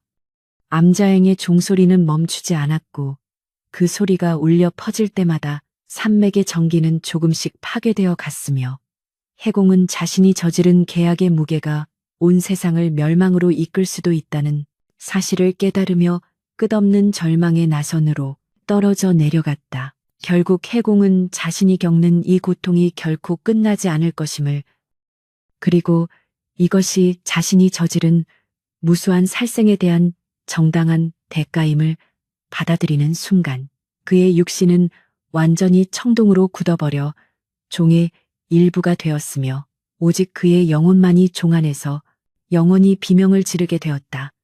사람들은 이제 그 종을 망령의 종이라 부르며 근처에 가기를 꺼렸으나 그 소리는 여전히 사람들의 심장을 파고들어 탐욕을 자극하고 그들을 암자행의 문턱으로 인도하는 잔혹한 유혹의 노래가 되어 조선의 밤을 어지럽혔다. 해공의 피로 쓰인 계약은 결코 파기될 수 없는 절대적인 법도가 되어 암자행의 어둠을 수호하였고 그곳에서 발생하는 모든 비극은 이제 해공의 종소리와 함께 영원히 순환하는 인과응보의 굴레 속으로 빨려 들어가 흔적조차 남지 않게 되었다. 이로써 해공은 진정한 의미의 죽음도 삶도 아닌 기괴한 존재의 경계에 서게 되었으며 그가 흘린 피는 암자행의 토양을 적셔 더욱 사악한 기운을 내뿜는 꽃들을 피워냈고 주지노승은 그 꽃향기를 맡으며 새로운 희생자를 맞이할 준비를 마쳤다. 해공의 빈자리는 이제 또 다른 죄인이 채우게 될 것이며 그 죄인 또한 해공이 걸었던 멸망의 길을 그대로 밟게 될 것이라는 사실은 암자행이 존재하는 한 변치 않을 유일한 진리였으며 산 아래로 흐르는 시냇물조차 그 비극을 슬퍼하며 검게 물들어갔다. 피의 계약은 완성되었고 해공의 이름은 이제 인간의 역사에서 지워진 채 오직 암자행의 비밀스러운 괴담 속에서만 살아 숨쉬는 공포의 화신으로 남게 되었으니 이것이 바로 그가 선택한 욕망의 종착역이자 비참한 결말이었다. 해공은 이제 자신이 암자행의 주인이라도 된 듯한 착각에 빠져 종각 위에서 산 아래를 내려다보며 일그러진 만족감을 느꼈으나 그의 가슴 속에서 요동치는 종소리는 여전히 그의 영혼을 갉아먹는 칼날과 같았다. 그는 주지노승이 약속했던 권력이 손에 잡힐 듯 가까이 왔다고 믿으며 자신의 창백해진 손을 어루만졌지만 그 손끝에서 느껴지는 것은 생기 있는 온기가 아니라 차가운 쇳덩이에 냉기와 죽은 자들의 원망이 서린 축축한 습기뿐이었다. 그의 머릿속에서는 여전히 전장의 함성이 들려왔으나 그것은 이제 승리의 도취가 아닌 패배자의 비명으로 변질되어 그의 신경을 날카롭게 긁어대며 파멸의 전주곡을 연주하고 있었다. 어느 날 밤 해공은 종각의 높은 난간에 기대어 산 아래 마을에서 올라오는 기이한 행렬을 목격하게 되었는데 그들은 평범한 농민의 차림을 하고 있었으나 그들이 짊어진 지게 위에는 곡식이 아닌 사람의 형상을 한 포대들이 가득 실려 있었다. 마을 사람들은 암자행의 정문을 향해 기괴한 영가를 부르며 다가왔고 그들의 눈동자에는 경외심이나 신앙심이 아닌 굶주린 맹수와 같은 탐욕과 광기가 서려 있어 해공은 그 광경을 지켜보는 것만으로도 온몸의 털이 곤두서는 공포를 느꼈다. 그들의 발걸음은 일사불란하였고 마치 무언가에 홀린 듯 일정한 박자에 맞춰 땅을 밟으며 산의 정막을 깨뜨리는 불길한 진동을 만들어내고 있었다. 주지 노승은 마을 사람들을 인자한 미소로 맞이하며 그들이 가져온 포대들을 하나하나 확인하였고 그 포대 안에서 흘러나오는 신음소리는 대웅전의 정적을 깨뜨리며 해공의 귓가를 사정없이 파고들었으나 마을 사람들은 오히려 그것을 축복이라 여기는 듯 서로를 향해 기괴한 웃음을 터뜨렸다. 노승은 마을 장정들에게 검은 액체가 담긴 호리병을 건네며 이것이 너희의 논밭을 기름지게 하고 가문을 번창하게 할 신성한 감로수라고 속삭였지만 해공의 눈에는 그것이 지하 가마솥에서 끓어오르던 원혼들의 정수임을 단번에 알아볼 수 있었다. 거래가 성사될 때마다 마을 사람들의 그림자는 인간의 형태를 잃고 괴물의 형상으로 일그러졌으나 그들은 자신들의 영혼이 팔려나가고 있다는 사실조차 망각한 채 탐욕에 찌든 눈으로 호리병만을 움켜쥐었다. 해공은 비로소 암자행과 산 아래 마을이 맺고 있는 추악한 공생 관계의 실체를 깨닫게 되었으며 마을 사람들은 자신들의 현세적인 번영을 위해 이웃이나 길 잃은 나그네를 암자행의 제물로 바치고 그 대가로 악마의 정기를 받아 누리고 있었던 것이었다. 그들이 누리는 풍년과 다산은 모두 암자행 지하에서 고통받는 영혼들의 비명을 자양분 삼아 피어난 독화였으며 해공 자신이 쳤던 종소리는 그들을 인도하는 구원의 소리가 아니라 새로운 희생양을 찾는 포식자의 신호탄에 불과했다는 사실에 그는 치를 떨었다. 자신이 그토록 씻고자 했던 업보가 오히려 이 거대한 악의 순환 구조를 지탱하는 핵심 동력이 되었다는 역설적인 진실 앞에 해공은 절망하며 자신의 무력함을 한탄하였다. 그는 주지 노승의 방으로 몰래 숨어들어 그가 잠든 사이 본래의 정체를 확인하려 하였으나 방 안에는 인간의 흔적은커녕 거대한 거미줄과 썩은 고기 조각들만이 널브러져 있었고 방 한가운데 놓인 거울 속에는 노승의 모습 대신 수백 년 된 구렁이가 해골을 뒤집어 쓴 채 혀를 낼름거리는 흉측한 형상이 비치고 있었다. 노승은 이미 인간이 아닌 인간의 고통과 절망을 먹고 사는 고대의 악귀였으며 암자행은 그가 세상의 원한을 수집하기 위해 만든 거대한 덫이자 자신의 영생을 유지하기 위한 식탁이었다는 사실을 해공은 뒤늦게 깨닫고 도망치려 발버둥쳤다. 하지만 그가 움직이려 할 때마다 방 안의 공기는 납처럼 무거워지며 그의 숨통을 조여왔고 벽면에 새겨진 주술 문양들이 살아 움직이며 그의 사지를 탐험하기 시작했다. 해공이 방을 나가려던 순간 등 뒤에서 들려오는 노승의 비릿한 웃음소리는 그의 심장을 얼어붙게 만들었으며 노승은 어느새 문 앞에 나타나 해공의 목덜미를 휘감으며 네가 가진 권력이 진정 내 것이라 생각했느냐. 너는 그저 종소리를 더 크게 울리기 위한 소모품에 불과하다고 조롱하며 그의 꿈을 산산조각냈다.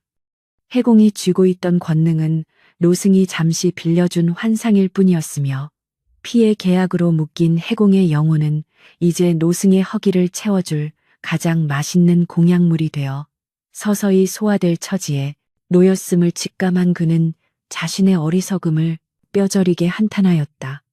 노승의 눈동자 속에는 수만 개의 작은 지옥이 소용돌이치고 있었고 그 속에는 해공이 앞으로 겪게 될 영원한 고통의 편린들이 잔인하게 투영되어 있었다. 필사적으로 절 밖으로 도망치기 위해 발걸음을 옮기려 했으나 해공은 자신의 다리가 더 이상 자신의 명령을 듣지 않는다는 사실을 발견하고 경악하였는데 그의 하반신은 이미 차가운 돌덩어리로 변해 바닥과 단단히 유착되어 있었으며 피부 아래에서는 검은 이끼가 돋아나 그의 육신을 암자의 건물과 하나로 묶고 있었다. 그는 손톱이 빠지도록 바닥을 긁으며 앞으로 나아가려 했지만 움직일수록 뼈마디가 부러지는 소리만이 복도에 울려 퍼졌고 그의 비명은 대웅전에 모셔진 뒤틀린 불상에 웃음소리에 묻혀 흔적조차 없이 사라지는 비참한 광경이 연출되었다. 한때 전장을 누비던 그의 강인한 근육은 이제 암자의 초석을 지탱하는 버팀목으로 전락하였으며 그의 의지는 무거운 돌무게 아래 짓눌려 서서히 마모되어 갔다. 어둠 속에서 수십 명의 행자승이 소리 없이 나타나 해공을 포위하기 시작했으며 그들의 얼굴은 여전히 이목구비가 없는 매끄러운 살덩이뿐이었으나 그들이 내뿜는 살기는 전장의 그 어떤 칼날보다 예리하게 해공의 숨통을 조여왔다. 그들은 해공의 주변을 빙글빙글 돌며 그가 평생 저질렀던 죄악의 순간들을 환청으로 들려주었고 해공은 자신의 손에 죽어갔던 이들의 손길이 바닥에서 솟아올라 자신의 온몸을 더듬으며 지하 깊은 곳으로 끌어내리려 하는 환각에 시달려 정신을 놓아버릴 지경에 이르렀다. 그들은 말 한마디 하지 않았으나 그들의 존재 자체가 해공에게는 거대한 배신이자 극도의 공포로 다가왔으며 해공은 자신이 믿었던 모든 것이 허상이었음을 비로소 인정하며 무너져 내렸다. 노승은 해공의 머리칼을 움켜쥐고 고개를 강제로 들어 올려 보아라. 이것이 네가 갈망하던 영원한 생명의 실체다라고 소리쳤고 그 순간 암자행의 모든 벽면이 투명해지며 벽 속에 갇혀 신음하는 수천 명의 영혼이 해공의 눈앞에 드러났다.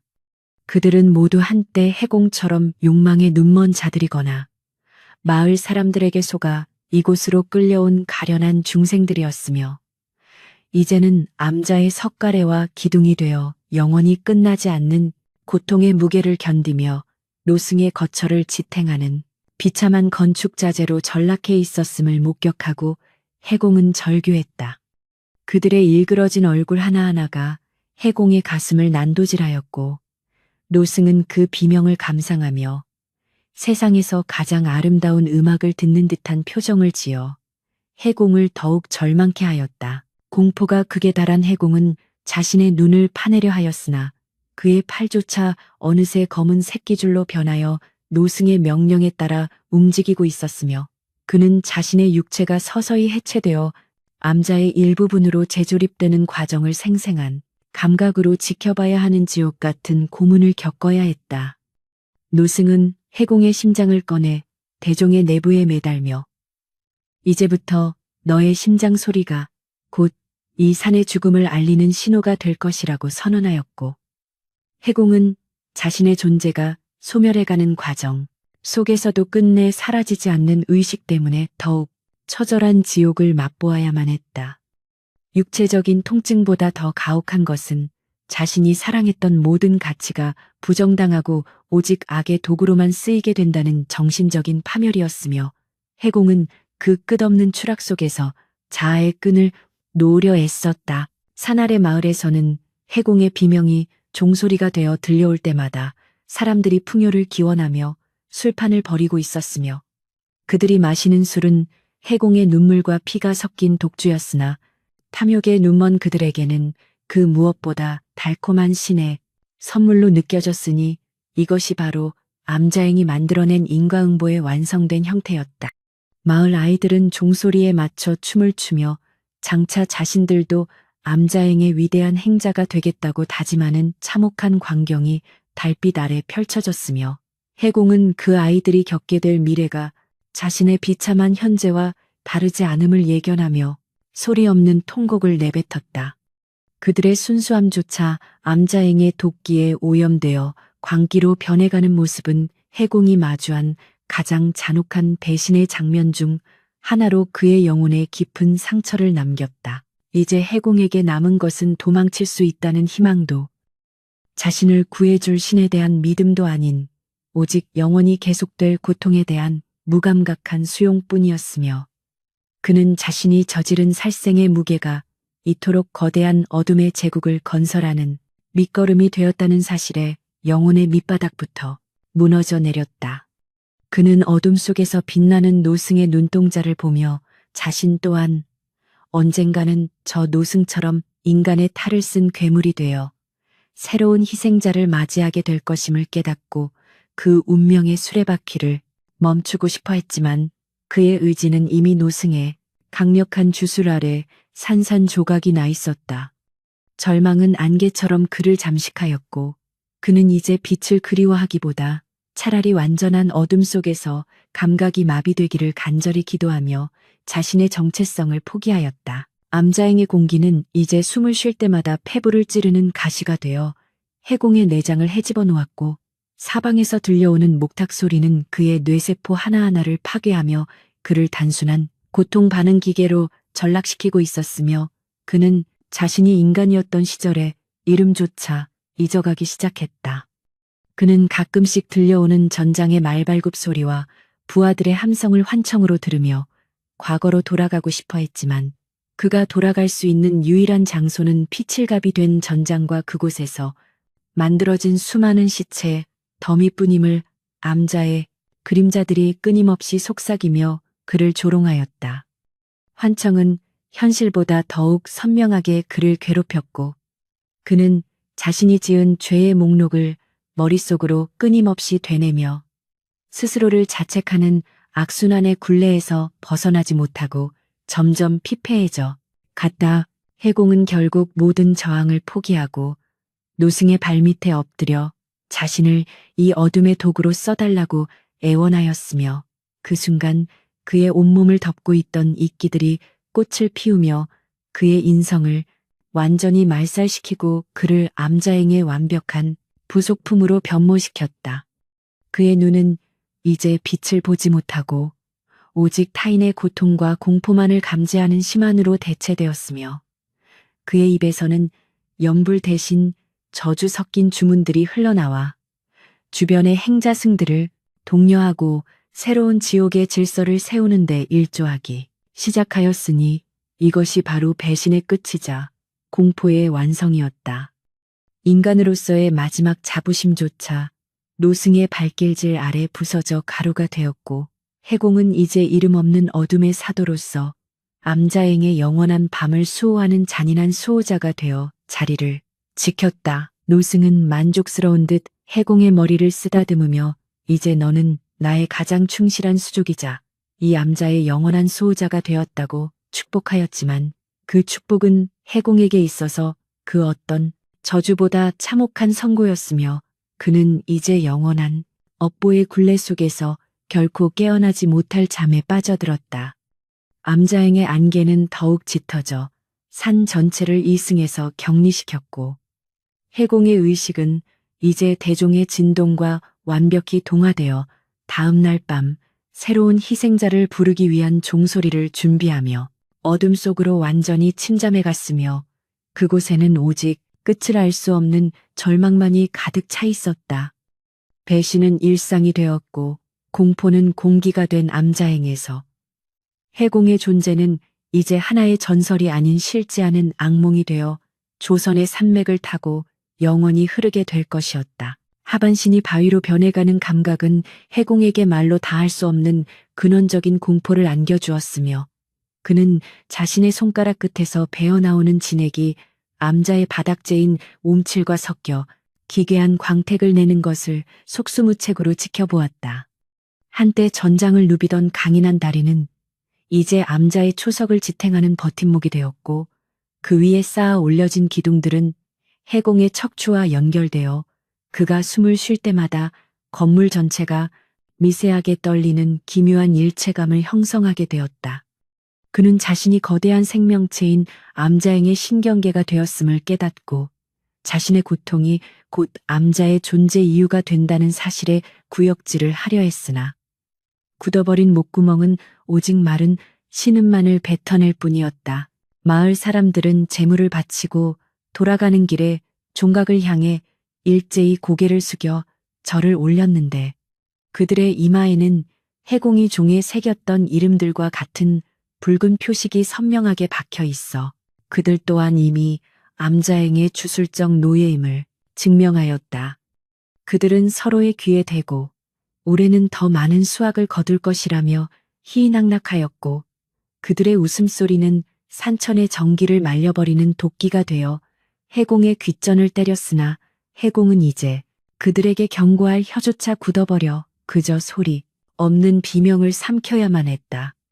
탐욕의 눈이 멀어 자신들의 자식마저 제물로 바칠 준비를 하는 그들의 모습에서 해공은 인간의 본성이 가진 밑바닥의 추악함을 보았고 그 거울 속에 비친 자신의 모습 또한 달을 바 없음을 인정하며 고개를 떨구었다. 동자승은 다시 나타나 해공의 입에 이름 모를 고기 한 점을 억지로 밀어 넣었으며 그것은 소름 끼치게도 해공이 어제까지 자신의 동료라 믿었던 행자승의 살점이었음을 그는 맛과 향을 통해 직감적으로 깨닫고 눈물을 흘렸다.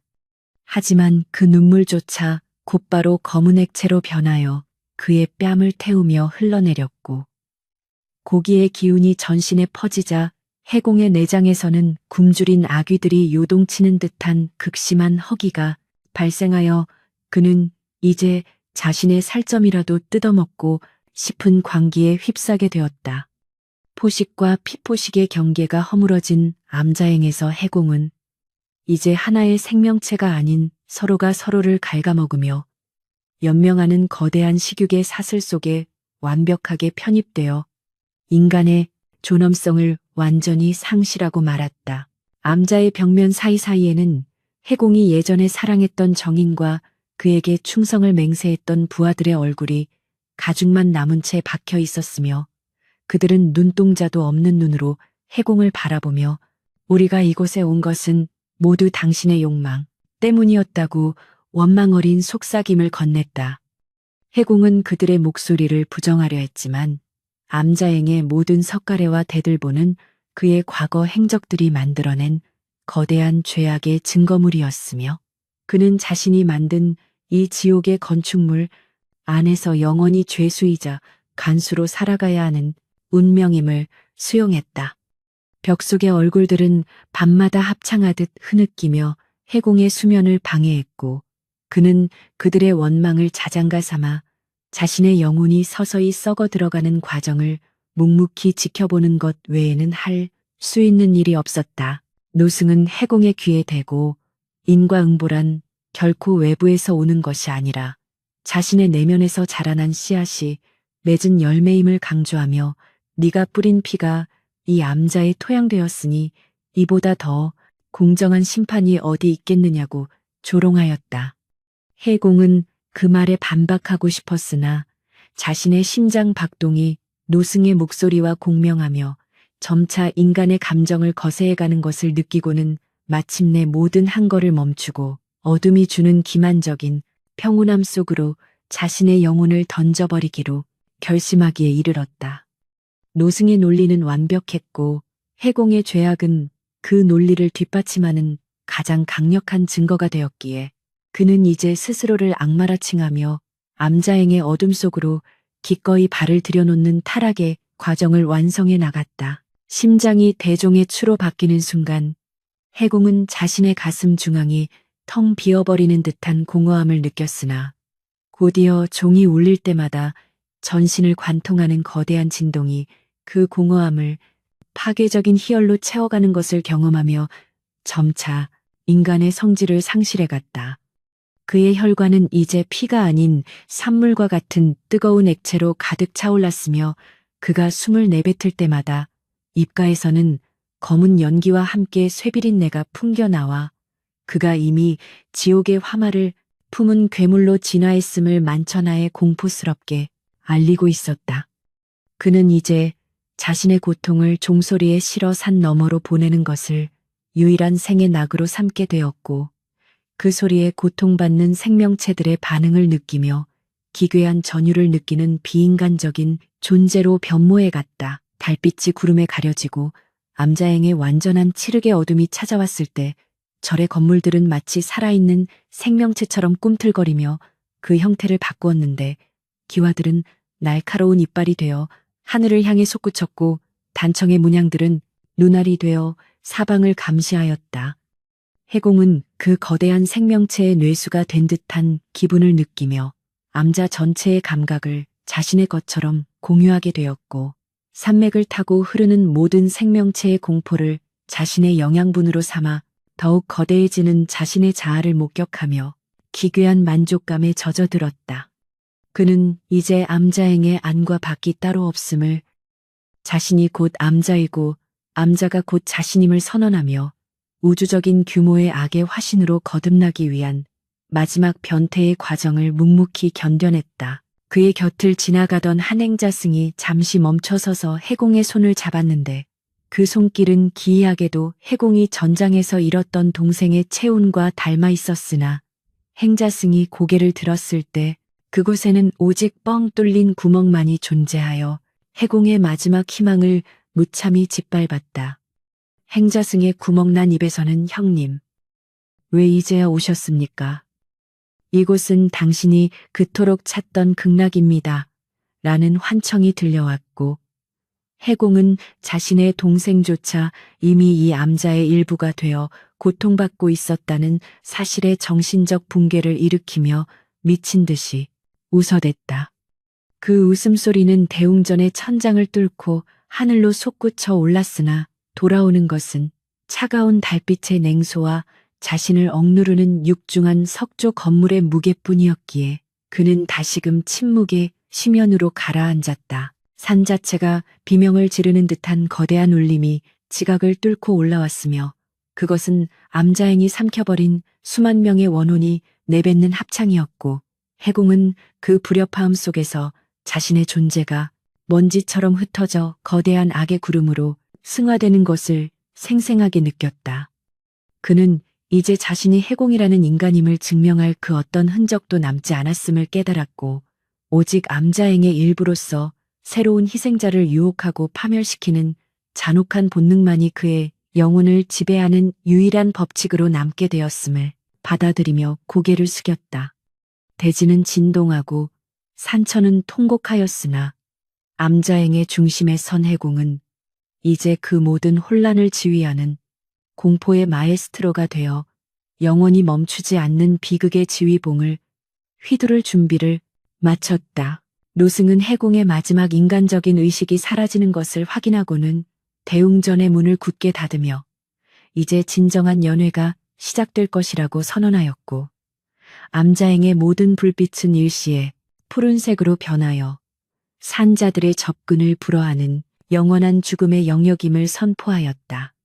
해공은 그 어둠의 중심에서 자신의 심장인 대종을 향해 마지막 경배를 올리며 스스로를 지옥의 재단에 바쳤고 그의 의식은 이제 개별적인 자아를 넘어 암자행이라는 거대한 공포의 집합체 속으로 완전히 녹아들어 영원한 어둠의 일부가 되었음을 선언하며 5장은 끝을 맺는다. 그는 이제 더 이상 해공이 아니었고 암자행 그 자체가 되었으며 그의 배신과 공포는 이제 세상의 모든 빛을 삼켜버릴 준비를 마친 채 다음 날의 사냥을 조용히 기다리고 있었다. 해공의 의식은 암자행의 거대한 어둠 속에 매몰되어 있었으나 그의 영혼 가장 깊숙한 곳에서는 과거에 그가 지녔던 가느다란 인간성의 불꽃이 여전히 꺼지지 않은 채 차가운 재 아래에서 미세하게 명멸하고 있었다. 그는 자신의 심장이 종의 추로 변해버린 현실 속에서도 자신을 향해 울부짖는 원혼들의 비명이 단순한 외부의 소음이 아니라 자기 자신이 저질렀던 죄악의 메아리임을 뼈저리게 느끼며 마지막 남은 이성을 쥐어짜내기 시작했다. 주변을 감싸던 안개가 그의 폐부를 찔러왔으나 그는 굴복하지 않고 내면의 마지막 불꽃을 피워 올리며 암자행을 지탱하는 부정한 주술의 사슬을 끊어내기 위한 처절한 항전을 준비하였다. 자신의 육신이 암자의 건축물과 하나가 되어가는 참혹한 과정을 지켜보던 해공은 이 모든 비극의 근원이 바로 자신이 매달려 있는 거대한 청동 대종임을 깨달았고 그것을 파괴하는 것만이 이 지옥 같은 순환을 끊어낼 유일한 방법이라 믿었다. 그는 노승이 부어놓은 탐욕의 도끼에 찌든 자신의 내면을 향해 분노를 쏟아내며 마비된 근육을 강제로 움직이기 시작했는데, 그가 몸을 비틀 때마다 암자행 전체를 지탱하던 석가래들이 비명을 지르며 삐걱거리는 기괴한 소음이 백안산 전역으로 울려 퍼졌다. 그의 발목을 묶고 있던 검은 실들이 팽팽하게 당겨지며 살점을 파고들었으나 해공은 그 통증을 오히려 자신이 살아있다는 증거로 받아들이며 더욱 거세게 몸을 흔들었다. 주지노승은 해공의 반항을 감지하고는 거대한 그림자의 손을 뻗어 그의 목을 조여왔으나 해공은 이미 죽음조차 두려워하지 않는 광기에 휩싸여 자신의 영혼을 태워 마지막 힘을 발산하였고, 그의 눈에서는 핏빛 눈물이 아닌 타오르는 살기가 뿜어져 나왔다. 그는 종각의 기둥을 붙잡고 자신의 육신을 닭목 삼아 대종을 향해 온 힘을 다해 돌진하였으며, 그 순간 암자행의 모든 불상은 일제히 고개를 돌려 해공의 마지막 발악을 차가운 시선으로 응시하며 그의 몰락을 예견하는 듯한 표정을 지었다.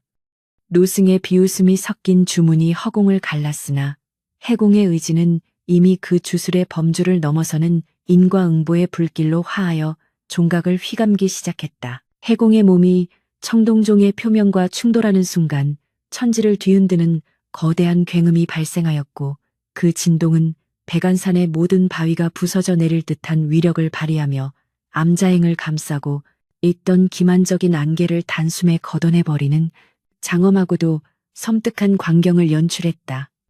종의 표면에 새겨져 있던 해공의 피 묻은 이름들이 하나둘씩 떨어져 나가며 불길한 빛을 발산했고, 해공은 자신의 뼈가 가루가 되는 고통 속에서도 종의 거대한 금이 가는 것을 목격하며 이제야 진정한 안식을 얻을 수 있을 것이라 생각하며 미소를 지었다. 하지만 그 미소는 오래가지 못했으니 종의 틈새로 새어나오는 기운은 그가 상상했던 구원의 빛과는 너무나도 다른 것이었다.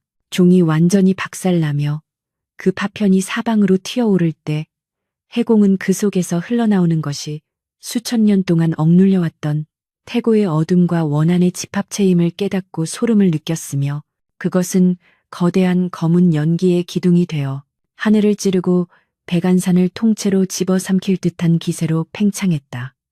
주지노승은 그 연기를 보며 공포가 아닌 환희의 찬탄을 내뱉으며 해공을 향해 어리석은 중생아, 네가 파괴한 것은 감옥이 아니라 이 암자의 진정한 주인을 봉인하던 껍데기일 뿐이다라고 조롱하며 해공의 노력이 허사였음을 알렸다.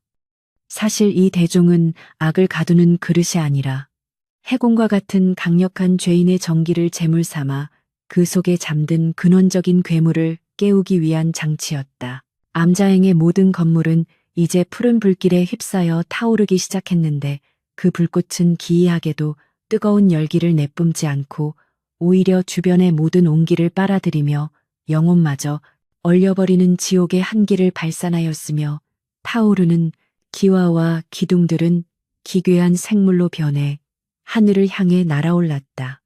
노승의 육체는 검은 연기 속으로 녹아들어 사라졌고, 그 자리에는 정체를 알 수 없는 거대한 눈동자만이 남아 해공을 내려다보았으며, 해공은 자신이 구원이라 믿었던 행위가 도리어 더 큰 재앙을 불러왔음을 깨닫고 절망의 구렁텅이로 침몰했다.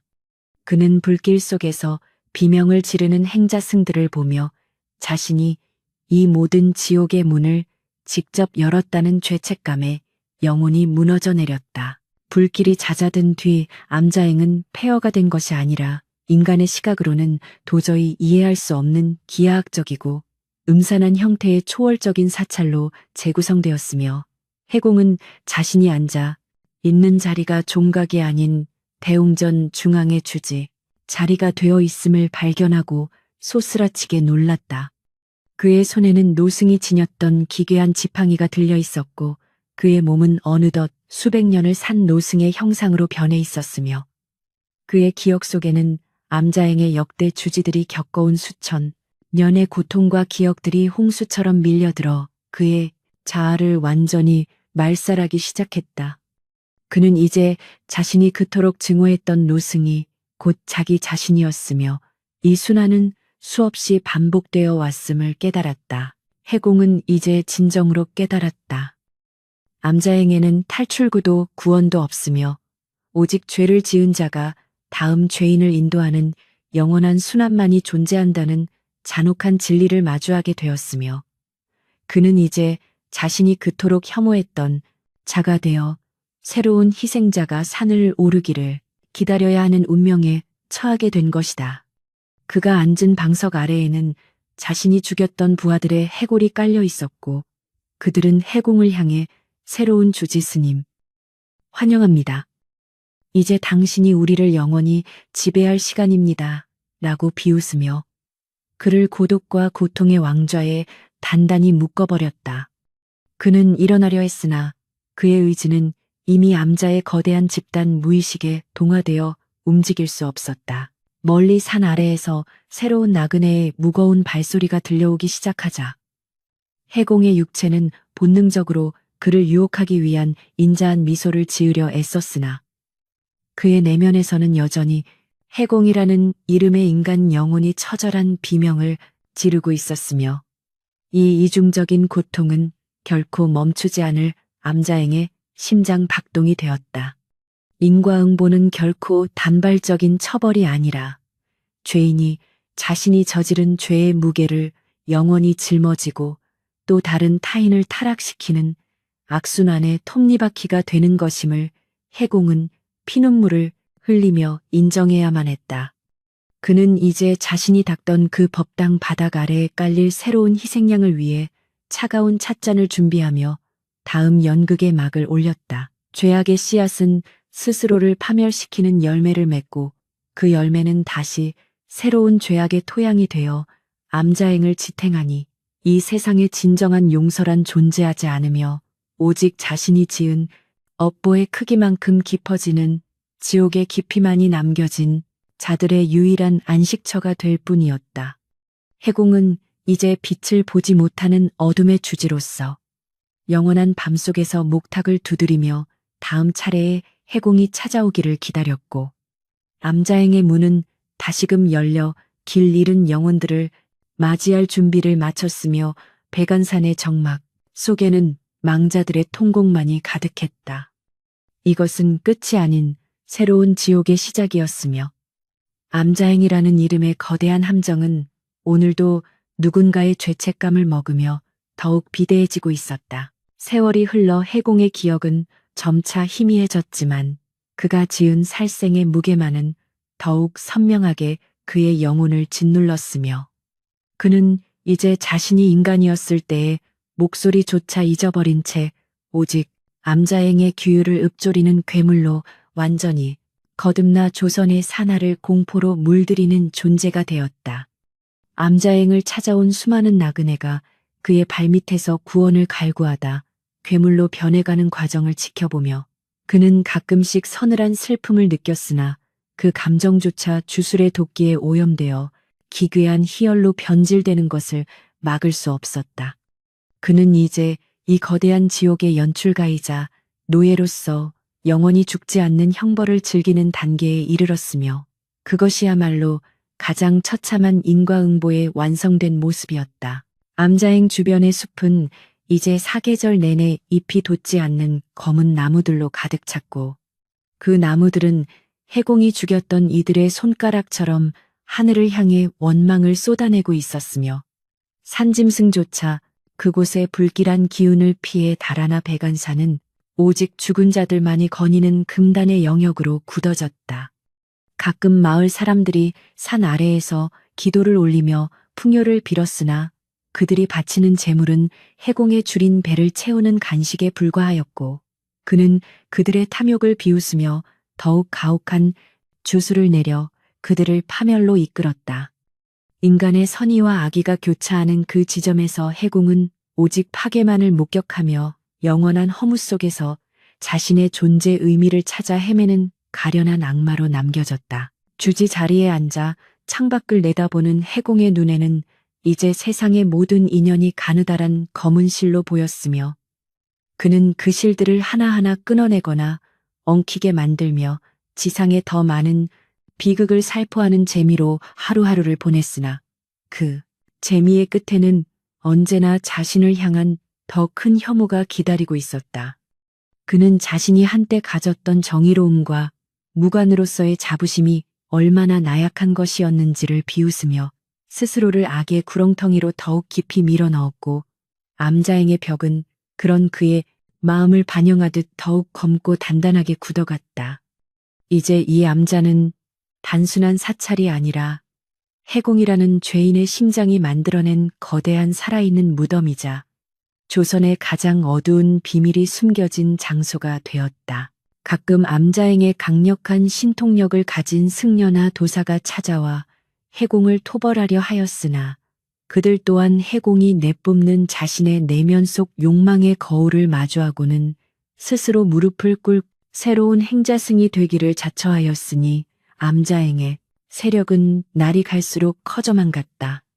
해공은 그들의 몰락을 지켜보며 인간은 결코 자신의 업보에서 자유로울 수 없다는 사실을 다시금 확신하였고 그들의 비명을 감로수 삼아 자신의 메마른 영혼을 적시며 영생의 고통을 이어나갔다.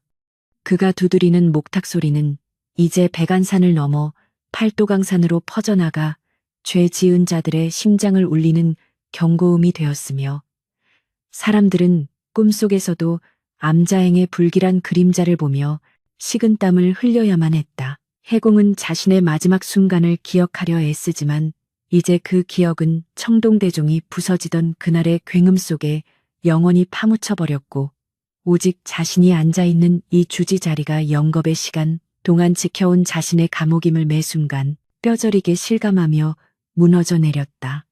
그는 이제 구원이라는 단어 자체를 망각하였으며 오직 인과응보라는 네 글자만을 가슴에 새긴 채 산자들의 고통을 정제하는 기계적인 작업에 몰두하며 암자행의 영원한 밤을 수호하는 어둠의 사수로서 존재할 뿐이었다. 백안산의 안개는 오늘도 걷히지 않았고 그 속에서 들려오는 희미한 목탁 소리는 누군가의 몰락을 알리는 장송곡이 되어 차가운 공기를 가르며 끝없이 울려 퍼지고 있었다. 하늘은 언제나 잿빛이었고 암자행의 마당에는 피어오르는 연기가 멈추지 않았으며 해공은 그 연기 속에서 자신이 베어 넘겼던 장수들의 환영과 대화를 나누며 미쳐갔으나 그 광기조차 암자행의 일부로서 정당화되는 이 지독한 논리 앞에 그는 굴복했다. 그는 자신이 사랑했던 세상을 자신의 손으로 파괴하고 있다는 사실에 전율하면서도 그 파괴의 과정이 주는 기묘한 평온함에 안주하는 가련한 괴물이 되었으니 이것이 바로 암자행이 설계한 가장 완벽한 형벌이었다.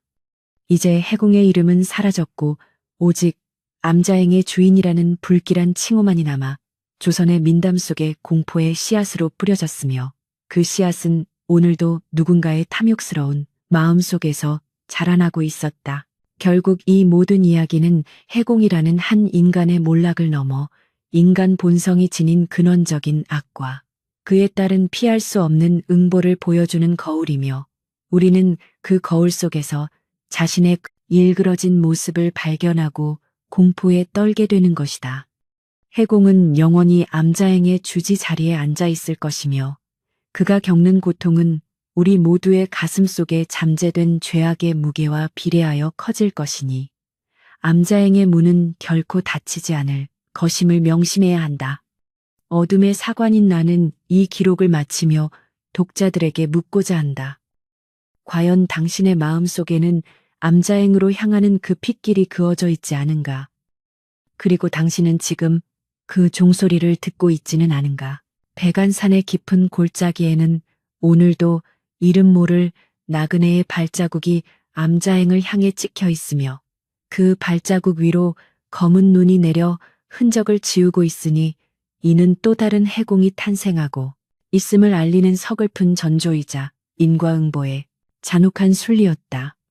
해공은 이제 주지실의 문을 열고 새로운 손님을 맞이하기 위해 차를 따르며 창백한 미소를 짓고 있을 것이며 그 찻잔 속에는 영원히 마르지 않는 고통의 쓴맛이 가득 차 있을 것이다.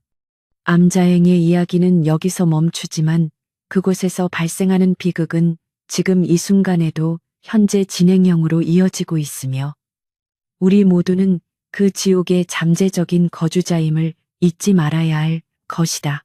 해공의 영혼은 이제 대종의 파편들과 섞여 암자의 토양이 되었고 그의 의식은 건물의 모든 부재에 깃들어 암자행 자체가 되었으니 그는 이제 죽음보다 더 깊은 영생의 저주 속에서 자신이 저지른 모든 살생을 매 초마다 반복해서 체험하며 영원히 울부짖게 되었다.